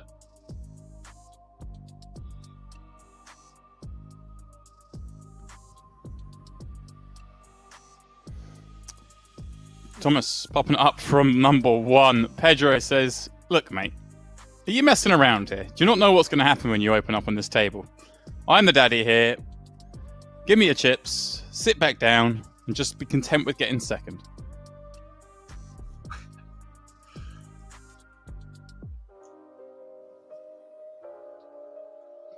Yeah, he did just fold for 12 mil, guys, in the chat. You're as surprised as my man Henry.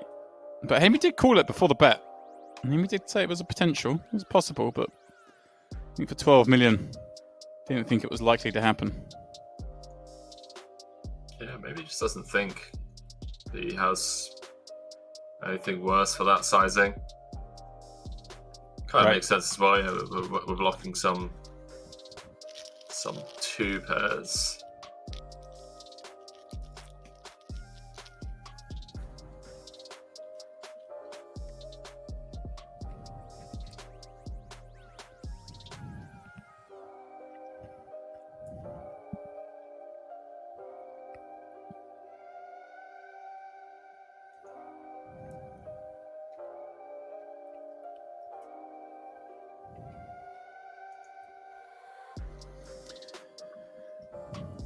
I mean, what's Thomas going to do here, Henry? Got Jack 5 suited. I'm supposed to just limp in here and play a flop, but what's Pedro going to do when I limp? Haven't seen too many of these blind confrontations between Thomas and Pedro up until now, obviously, because there were players sat in between them. Oggy was there blocking the action. Look at this. He does limp in, as you should. Gets punished. I think Pedro perhaps has a dinner reservation somewhere, Henry. Maybe has a flight to catch. I don't know. Just he's taking every single spot here, making it very hard for the rest. Love to see it. Yeah, I mean, I don't blame him when Silvio sat on. Wow, this is Jesus. This is questionable. Gets it through though.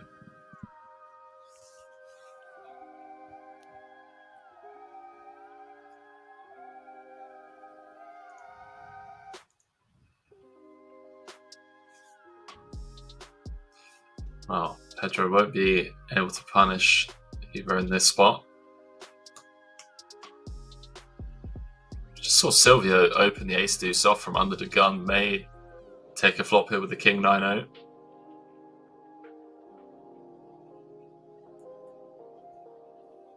Have to imagine Hueber is opening somewhat tighter, even though it is from a later position. So as James mentioned, Pedro has been somewhat relentless. Yeah, just lets it go. Nice. I like it. I like the fold.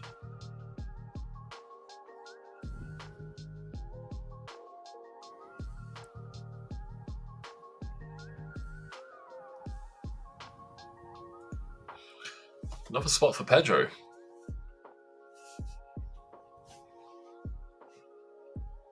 Yep.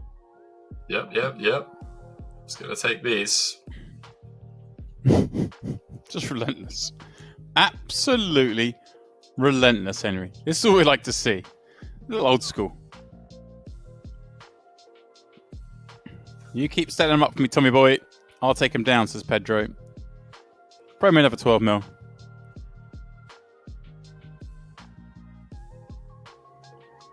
Again, it's just... It further excites me, Henry, I think, if I'm Silvio. I'm just thinking, anything could happen here. I wouldn't be surprised if there's some carnage if I was Silvio. Thomas might snap.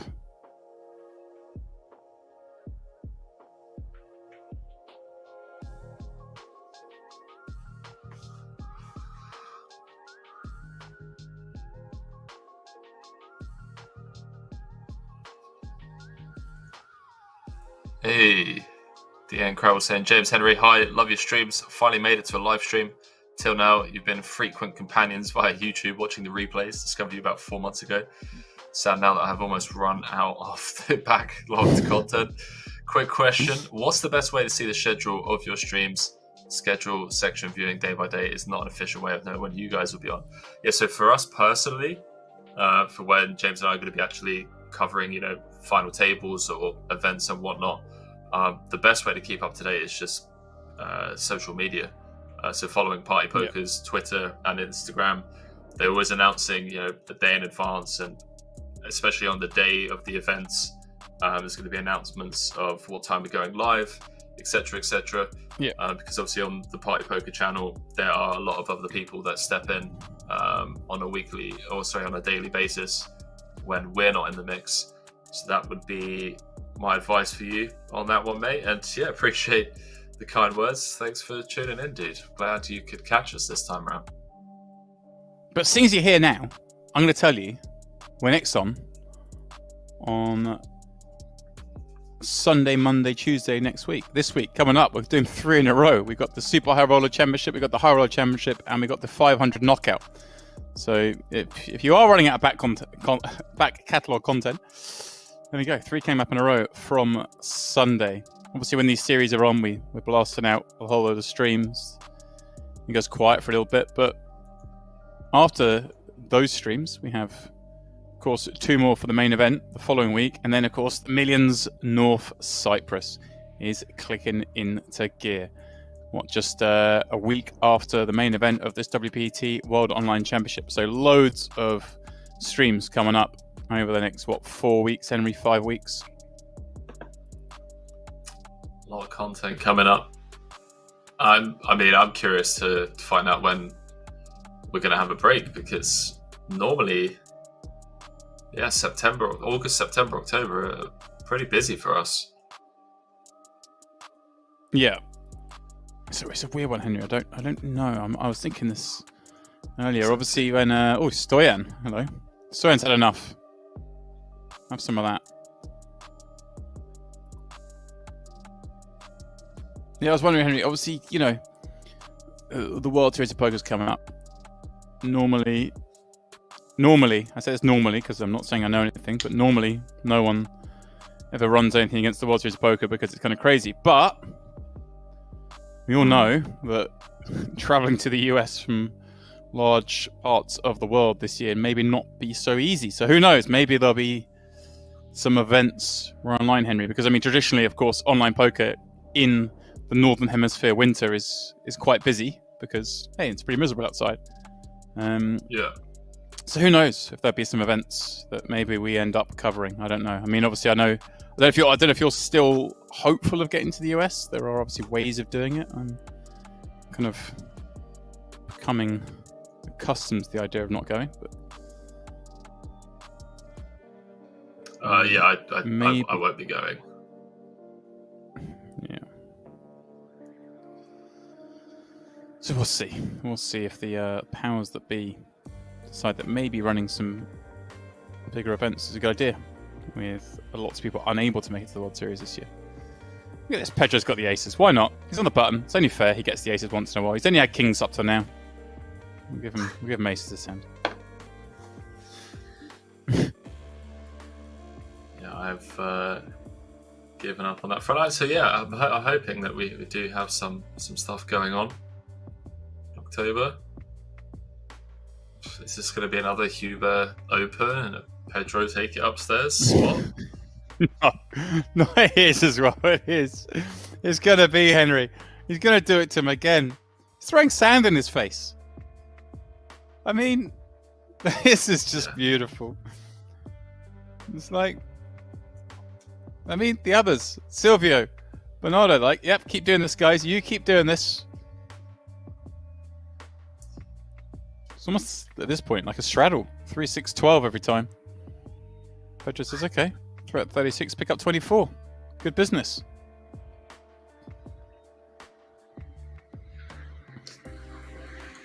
I think it's exactly because of that dynamic that, Hueber could end up doing an Oggy where just poor timing ends up ripping it in. Yeah, and again, nothing wrong with Oggy's jam. Really, as that Henry against a player as aggressive as Pedro, it just seemed reasonable. Just ran into the top of range, as they say. Wow. Did not expect Stoyan to take this one upstairs. He's seen enough. Wants to get involved in this re-raising nonsense.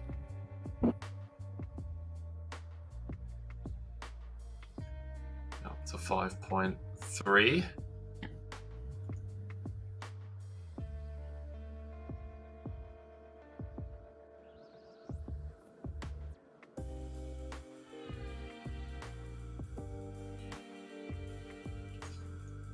Yeah, Obreshkov kind of on Huber's tail now. Both separated themselves from Costa and Soares. Yeah, this is dicey. Probably a fold. Yeah.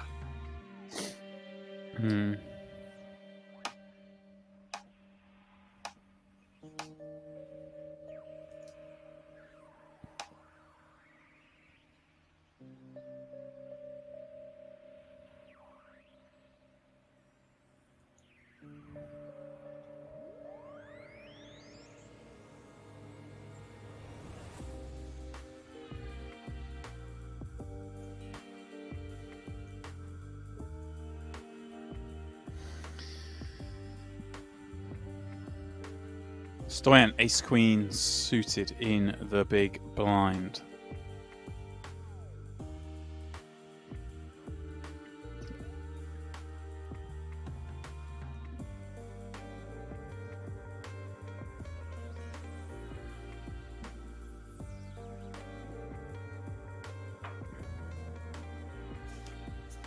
Silvio popping up from under the gun, ace 3 of clubs. Stoyan just going to ride for this one, Henry. And it goes. Stoyan up to second, although obviously very close with Hueber. Main point is, Henry, obviously those two considerably far ahead of the others. Comes almost a waiting game. Costa down to just 12 now. I'm going to be down to 11 because I assume Pedro wins this. I mean, he has been dealt King 3 offsuit, Henry. It seems right. It's only fair. Get down dealt these powerhouses. Guys, don't forget, all sorts to be getting involved in. That free roll has 40 minutes left over later edge. We have satellites for the Millions North Cyprus. For the WPT events still to come. We've got WPT Legends of the Week, the Player of the Championship Series, WPT Spins you'll be getting involved with. And of course, new from this week, up to 3 times cashback on the boosted fast forward tables, both Hold'em and Omaha, with 5 boosted hours per day, in which you can earn triple points for every $1 rate. Worth checking that out. For you cash game grinders out there, like Mr. Kilbane in the booth here, he loves a bit of that triple point action. And hey, use some of those points. You get points, you get tickets, you get all sorts. You get, most importantly though, click cards. Try and win your way to that ultimate VIP McLaren F1 experience. That is the best thing Party have given away, I promise you that. 2 tickets. 2 VIP hospitality tickets to the French Grand Prix next year. 5k in cash to go with it, because hey, you know, Henry, if you're going to ball out of your mind going to the F1 VIP style, you need $5,000 to, you know, really top it off. Thomas with 2 kings. You need it burning a hole in your back pocket.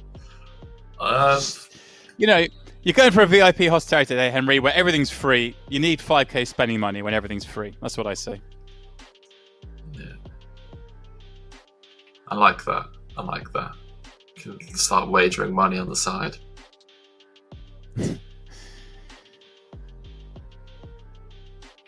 This is quite a nice spot, because Thomas will probably look a little bit frustrated, and then the first time Pedro doesn't open, Stoyan opens, and Thomas gets to go after it. I mean, not so nice because Stoyan's got King 6 offsuit and nothing's going to happen, but lots of hands would have played back, and lots of hands would have continued, I guess. And yet again, I'm Silvio. I'm thinking, these guys are going to knock each other out. I'm just going to sit here and ladder up. I mean, as things stand, with 5 left, we're guaranteed 36. The next spot goes up to 53, then 80 for the top 3. And then into 6 figures for the top 2. Obreshkov could... No. I mean... What could you do, Henry? What are you saying? Could, like, click it. He does. He does. Exactly what I was saying. The dynamic of Thomas having been bashed around by Pedro. Now he 3-bets the first opportunity he gets against the other big stack in Stoyan. Stoyan overreading perhaps into this. Or maybe he's right, but just unlucky that Hueber happens to have kings this time. Clicks it. Yeah, I mean, he was a good player. Like he was going to be taking hands upstairs, right. And I don't blame Obreshkov, given Silvio on 10, Bernardo on 15, 16. Yeah. So I phrase it that way, Henry. I'd say he's not necessarily wrong. He's just unlucky this time it was kings, because it may have been king 3 offsuit as well. We never know. Yeah. Yeah, exactly.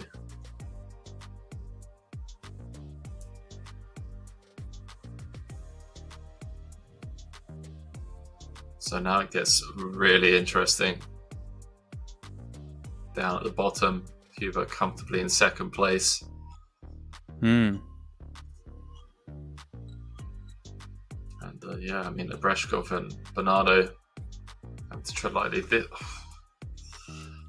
We may see the Pedro rejam here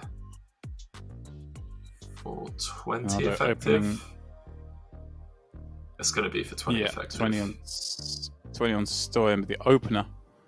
Bernardo of 17.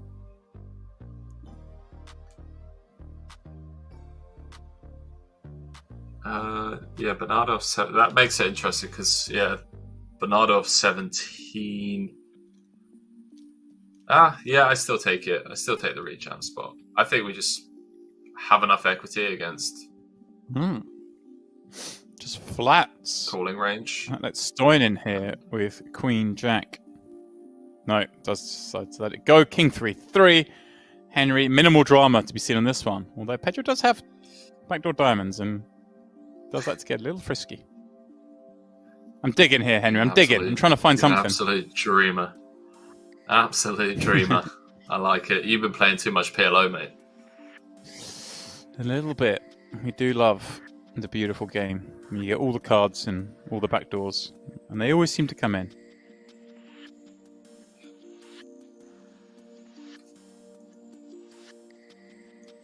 Oh.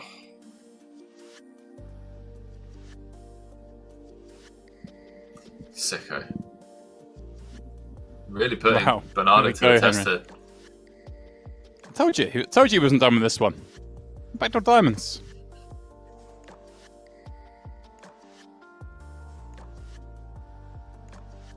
Yeah, also blocking a King Jack, King 10 of diamonds.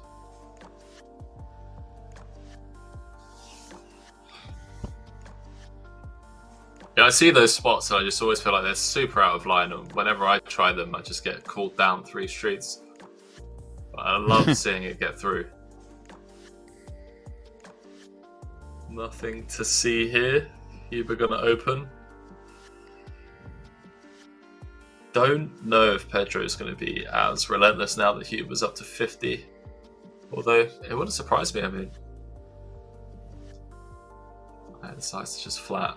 Blind's going to get out of the way, I assume. Although Silvio may... 9-7 is probably closer, but... not the worst hand to stop and go with. SPL is going to be around 1. Go. Diamonds on board.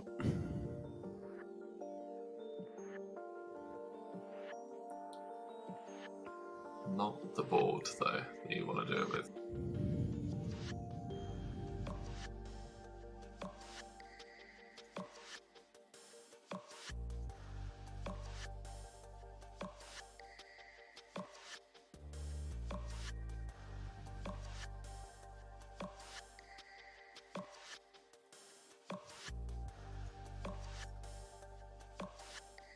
There's obviously a turn card that just ends it.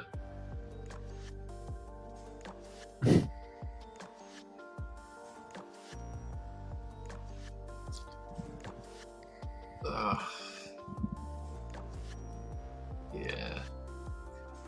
I try and realise here. Really sucks because it's going to be very difficult too, but...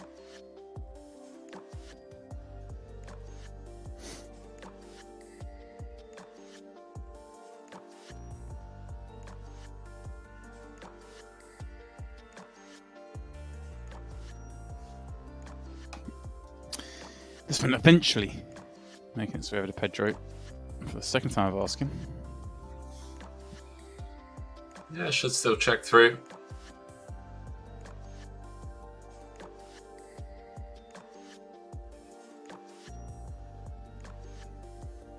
Boats up. Fools will win it. If they're allowed to. It says 1.1 billion in play. Yes. Wow. What a time to be alive. Pedro Cavalieri. Up to 640 million chips. Half of the coins, Henry.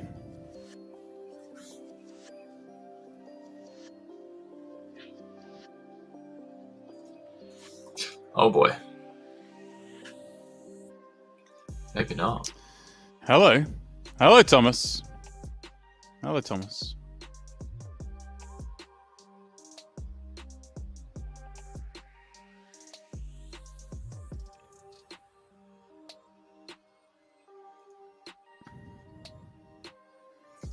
Hello, Thomas. Putting up a little fight.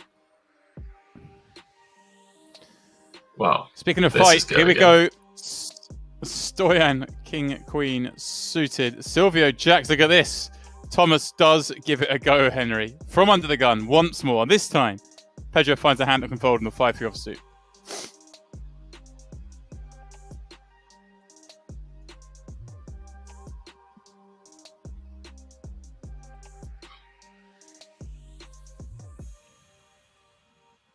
Any ladders about for the rest of the table? Not to be. Silvio Costa with the double. Stoyan and he switching stacks effectively. Stoyan with the 11 blinds now. And as you say, Henry, no ladders. Bernardo knew what he was funking for there. It wasn't the hold. Could be a ladder here. Hueber, right, Stoyan most next. likely going to take this for 11. Yeah, certainly will, Henry. 10 bigs more. Pocket 7s. More than good enough. Press is cool. Flops a 7. Stoyan. Bang, bang. 2 flips on the bounce. Out you go. Wow. Stoyan Obreshkov out in 5th. Yikes, Henry. He and Oggy perhaps a little disappointed the chip stacks they had at certain points in this final to finish where they have, but that's gambling, right? Cards just fell the other way today. 36k in the back pocket. I mean, yeah, it's going to be a tough one for Dimov and Obreshkov, that's for sure. As you mentioned, the stacks that they had. But yeah, I mean, ICM's a crazy creature, man. And, you know, a couple of spots.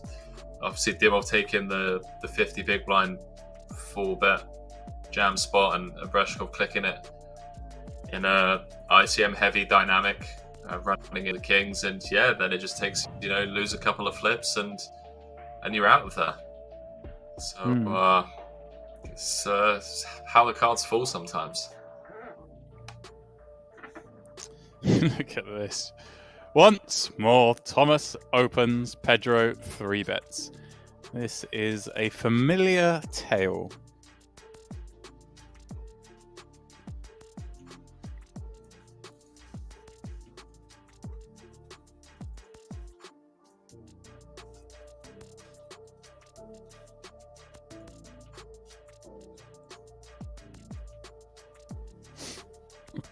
Blinds creeping up ever more as Thomas got 2 8s.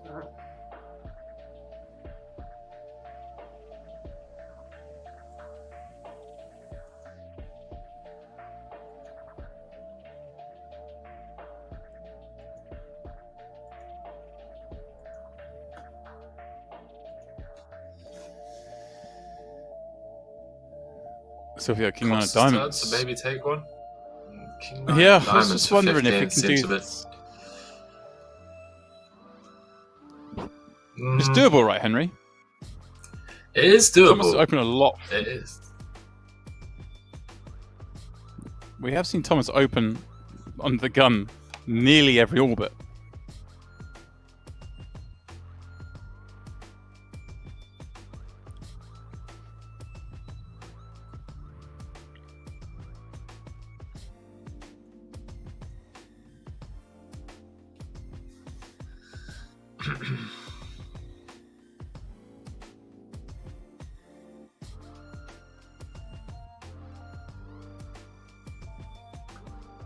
$53 bags locked up. It's funny, James, because I mean, when we were, I want to say, 7-handed, you're talking about Bernardo, and I think Silvio Costa was pretty short at the time, just playing on the tighter side and seeing if they can get some ladders, see if the larger stacks. And I mean, at the time, with the amount of big blinds in play, it just didn't seem possible. And yet, you know, fast forward an hour, and here we are, and yeah, they've both laddered 3 spots. Yeah, very, very well. Up to 53k guaranteed. That's some laddering, all right, Henry. That's some laddering. Bernardo taking the spot. 10 bigs. Ace 7 says, Pedro, I know you're opening any 2. Got an ace. It's good enough for me. Let's run it. Silvio praying for the snap. Sees a fold. Not what you want to see there, but you are, aren't you, Henry? You're like, come on. A couple of times, why can't you just snap? Yeah. Just give me a sweat. We've seen it a couple of times. Obviously, had the butchers a couple of times when you press snap and sent 2 to the rail. Can't always have it, but, you know, it's exciting if you're in Silvio Costa's spot. Seeing those jams. Rooting for the calls. Yeah, in fact, Silvio's this kind of came in the lowest chips of those still remaining, is what I'm trying to say.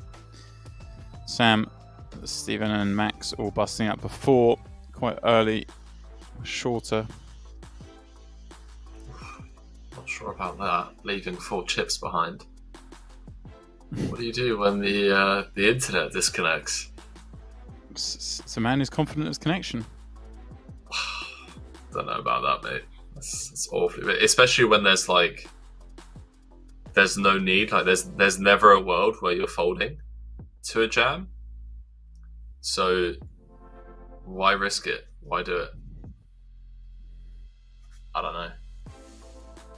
I remember Jason Kuhn when he joined us for some commentary. Was like flinching when he saw these guys leaving like 1 big blind behind. Yeah, it's people who haven't played enough back in the days of dial-up. Someone pick up the phone, you get disconnected. Brilliant. There we go. We've moved on a little bit since then, Henry. It would have panicked you no end. Thomas, take him off from under the gun yet again. Very reasonable this, with the ace-5 suited. And does he have almost, at this stage, Henry, like a willing accomplice in Pedro? Is Pedro, with Thomas having 370 million now, kind of happy to let Thomas maybe attack the shorter stacks a little bit more and try and lock up that 6-figure payday? Or is he still going to go after them, do we think? I mean, from what we've seen, I think he's still going to be like taking the spots as effectively as he has been up until now. Yeah, I mean, Thomas does still have to be careful. I know, obviously, he has a healthy stack, but can run into some trouble.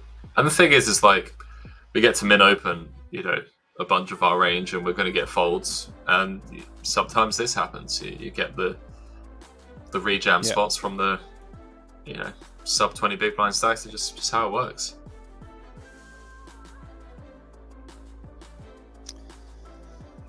Ooh, okay, Silvio, Queen, Jack, Bernardo, 2 4s, Pedro, Ace, King.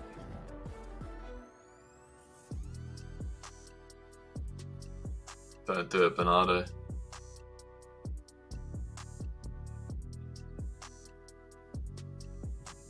Maybe he is going to do it. He's thinking about it. Okay. Gives it up. Gives it up. Silvio's going to get some bad news, though. The first one tanks. The second one's even tanking with Jack 5 off. And it comes around to the man. He's just desperate to look down at 9 deuce off. But instead, he looks at Ace King off and rips with a whole lot in. That I'm sure. Next time, Silvio. Next time. Must feel like these guys are running into a brick wall over and over again, Henry. Pedro is just... I mean, they've been reasonable. Like, this one's very reasonable. He's got ace-king, but... just seems like he always has a good hand and a good spot. And, of course, is playing phenomenally well to go with it. Pedro, 10-8 off in the small. Silvio with a hand that will call, given the opportunity. Are we going to see it, Henry? Yeah, that's a great point. Yeah, in it goes. Here we go. All right, Bernardo with a chance to ladder. Needs Pedro to hit, and that's exactly what Pedro has just done on this turn. The old insignificant looking 8 is anything but. Pedro sends yet another to the rail. Silvio Costa out in fourth, picking up 53k. Henry, wow. Wow. Pedro, if it's your day, it's your day. If it's your day, your day. I mean, the funniest thing is obviously the rejam spots that people have just had against him when he's actually had legit hands, and right. Obviously gave him a huge chip lead with 5 and 6 left, and hasn't really looked back since.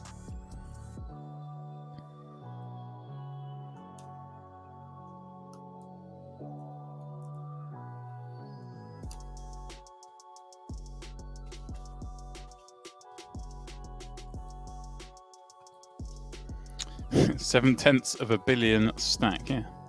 Good wordage there, Chris. Peds, second place, guaranteed 100k. Yes, 117, I believe it is. Over 100.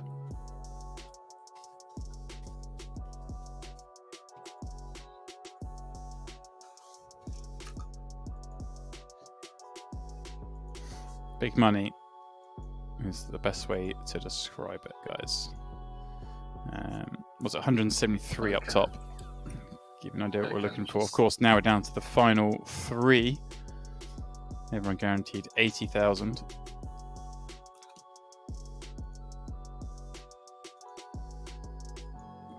Pedro in yet another pot with no hand, but this time it's a limp one. I'll let him off. I bet say I need 100k in my life. Everyone would always be happy with a little 100k dropping into their life. That's like, what, a day's wages for Ronaldo? It's okay. You know? A day's wages? What, is on 30 mil a month?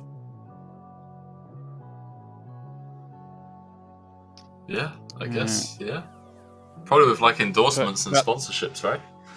That would be 3 mil. Oh no, wait, sorry. 100k, 100k, Henry.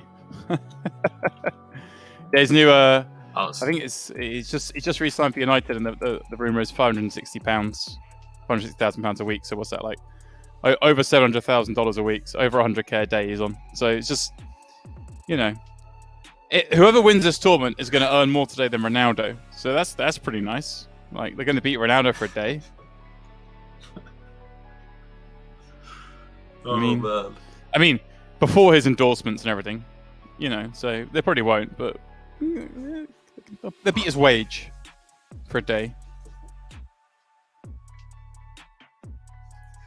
Yeah, I would probably, yeah, so if that's his wage, so he's taking home, what is that a year, James? 35 mil a year? Yeah, he's on like 25 English a year now, I think, yeah. Call it 30 and change dollars, yeah. I would probably say that he makes over 100 mil a year. Ease. Yeah. Some tax to be paid along the way, but... Well, the good thing is when you got money, you can afford really clever accountants and people who know how to work the tax system. That's why the rich stay rich. Aaron said, talking of Ronaldo, Wiggins signed anyone today? I still don't know where this where this joke came from or why my name is associated with Wigan.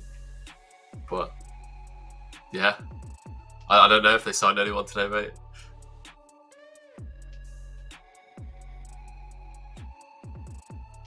Pez says Ronaldo owns a hotel chain. He owns all sorts of stuff. He owns an entire brand of stuff. But I was just relating to his latest football contract. A little 100k a day. He's going to struggle on. Struggle on, Henry. Struggle on. But are we going to pick up a big one here? Going to be up to lovely 25 pot. bigs.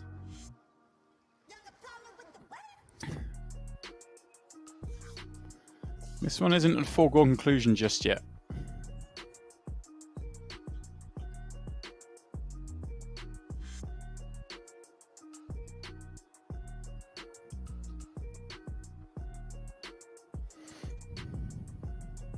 Yeah, I mean, it does level out the playing field. What, 3 left, 150 bigs in play, so 50 big blind effective stack. Yeah. So it's not like this is wrapped up. It's going to require some coolers. I mean, 25 big blind rejamming stack for Bernardo. Yeah, Bernardo. Yeah, Bernardo to go back. I mean, Thomas 50 bigs deep. Obviously, Pedro considerably more. All right, I will take the King Queen 9 flop with the Queen of Hearts. Talking of coolers. We're talking of coolers. Yeah, with the Queen of Hearts, Deuce of Hearts on the turn to make it really interesting. Okay.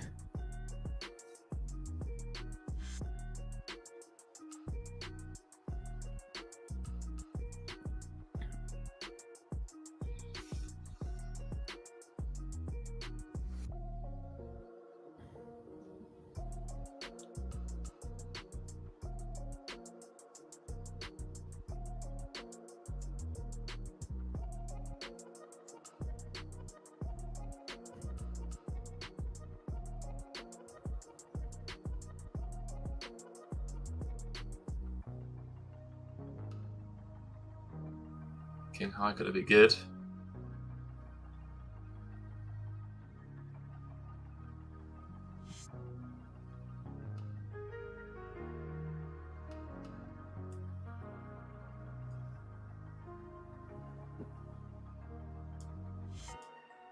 Sicko.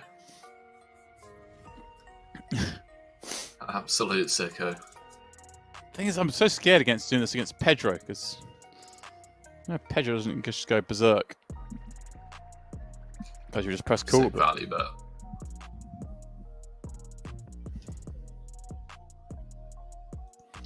Guys, 20 minutes left to enter that free roll. WPT WOC free roll, $500 in tickets.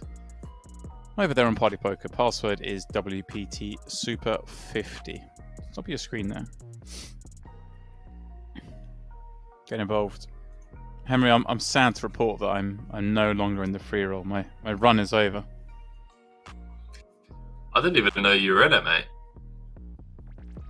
I didn't hear any rolls, bragging. mate. I didn't hear. Yeah, when I say I'm out, it was a while ago. I did bust quite early.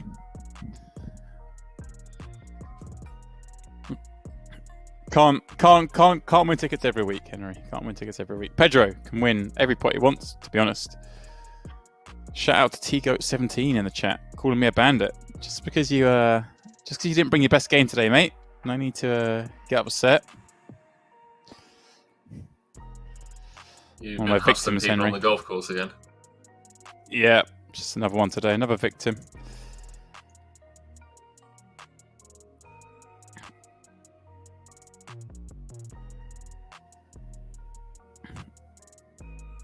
What's the normal go-to for you then on when you having a round of golf with some mates? What you'd have like was it like a £100 player pool and whoever shoots the best round wins the lot? Well, hang on a second. We'll come back to that in a second because Bernardo is about to bust out this tournament, Henry. Bar a queen, which Pedro is holding one. No way out of this, is there? No. Not for 22.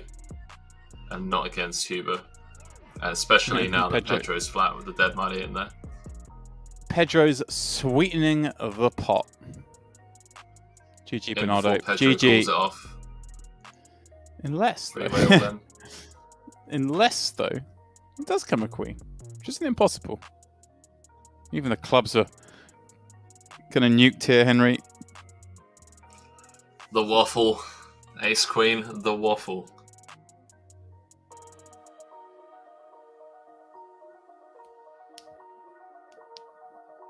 Yeah. Where is Jeff Gross when you need him? He'd be screaming not to do this. He knows this hand is cursed.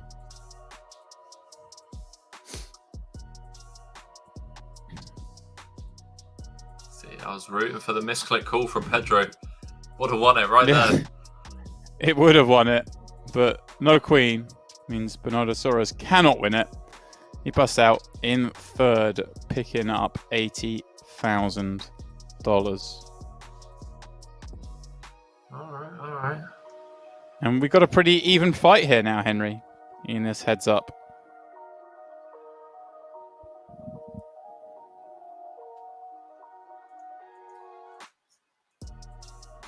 And Henry, I do gather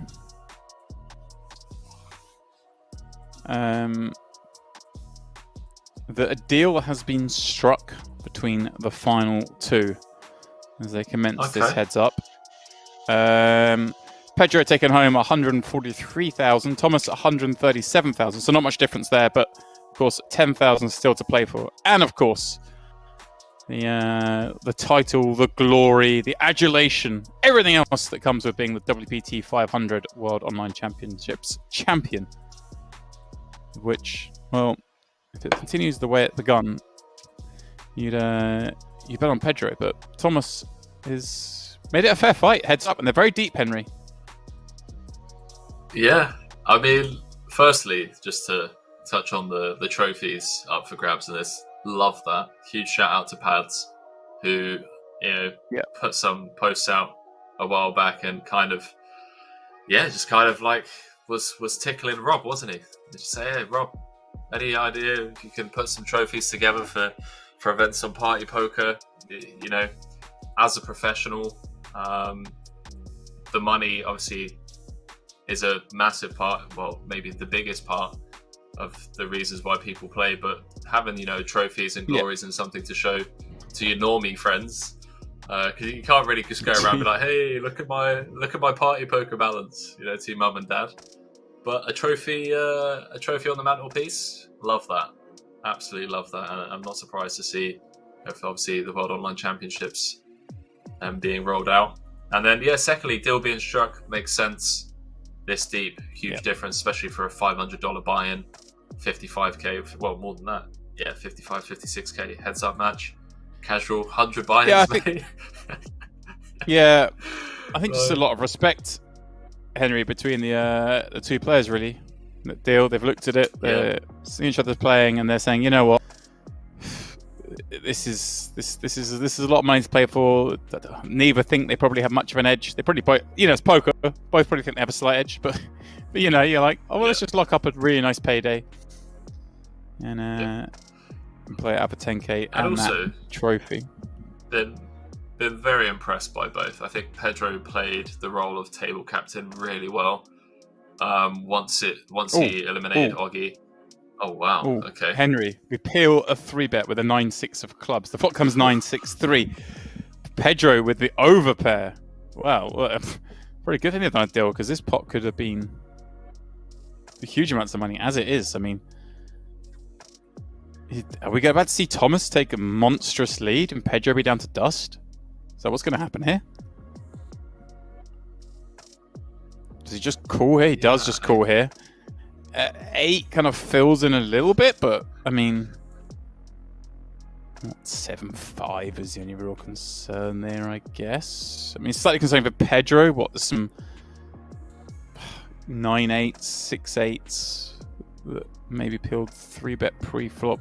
Potentially 9-6, I suppose. 6s, 3s. Does check it. Still a ton of hands to get value from, though. Yeah. And, well, when he checks it, Henry, I'm thinking, is this a check jam against this bet? Is that... Versus sizing, I think so. And yeah, this could be a monstrous pickup for Thomas. Thomas is going to have your ace 9, king 9, queen 9, jack 9. Right. Here we go, Henry. There he goes. He goes. rips it in. We got $1 billion in the pot. The board pairs the 3. The board pairs the 3. And, well, this one does go to form, Henry. Pedro Cavalieri was, looking for a 7, looking for a 10, looking for a 3, it turns out, would do just fine, along with an 8, of course. And he is our WPT 500 champion, and a fitting champion, Henry. Played phenomenally well, but also had a little bit of luck. I say luck in the true form, as in, he kind of had the best hand a lot in cold deck situations. It wasn't like he was out there pinging rivers for fun. But there we go, confirmation of that deal and the payouts. Pedro picking up 153, Thomas 137. Kudos to both of them. Bernardo third with 80. Your boy Stoyan, Henry, out in 5th for 36. Yeah, we'll take it. Another FT for him. And yeah, GG's to Pedro and to Thomas as well. I think Thomas played really well early on, just kind of playing some street poker, getting in the mix, and yeah, coming second for 130k. And obviously, GG's to the chat, and thanks as always, James, for having me. Yeah, GG's all round, as Henry says. Just follow up what he said. Thanks to everyone for tuning in. It was a short one today, Henry. This one threatened to go for a little bit, perhaps. These finals, you never quite know, but when one guy starts getting all the chips and flips on the Michael Adamo mode, these things can be over in double quick fashion. And that is, sadly, the end of the stream for the evening, guys. But as I was saying earlier, you don't have long to wait, because we're back on Sunday, Monday, and Tuesday. Sunday being the super high roller, Monday, the high roller, and Tuesday, the WPT 500 knockout edition. So we've got some spicy stuff. I see Henry sort of like nodding along there, because, well, the super high rollers are 25k, Henry. These 25Ks, we've got $1 million guaranteed. It's a one-day event. We get to just go from the off, see all sorts of saucy stuff. And I know a lot of you will be looking forward to that one. Yeah. Yeah. All right then, guys. It's been a while. We'll have one of those. Yeah, I can see you salivating already. You can see him. He's getting into it. In all honesty, there, guys. Thanks for tuning in. Thanks to the mods. Thanks to production. Thanks to Pi. Thanks to the World Poker Tour. Thanks to everyone. Thanks to Henry. And we'll see you all on Sunday for that super high roller. All right, guys. Good night.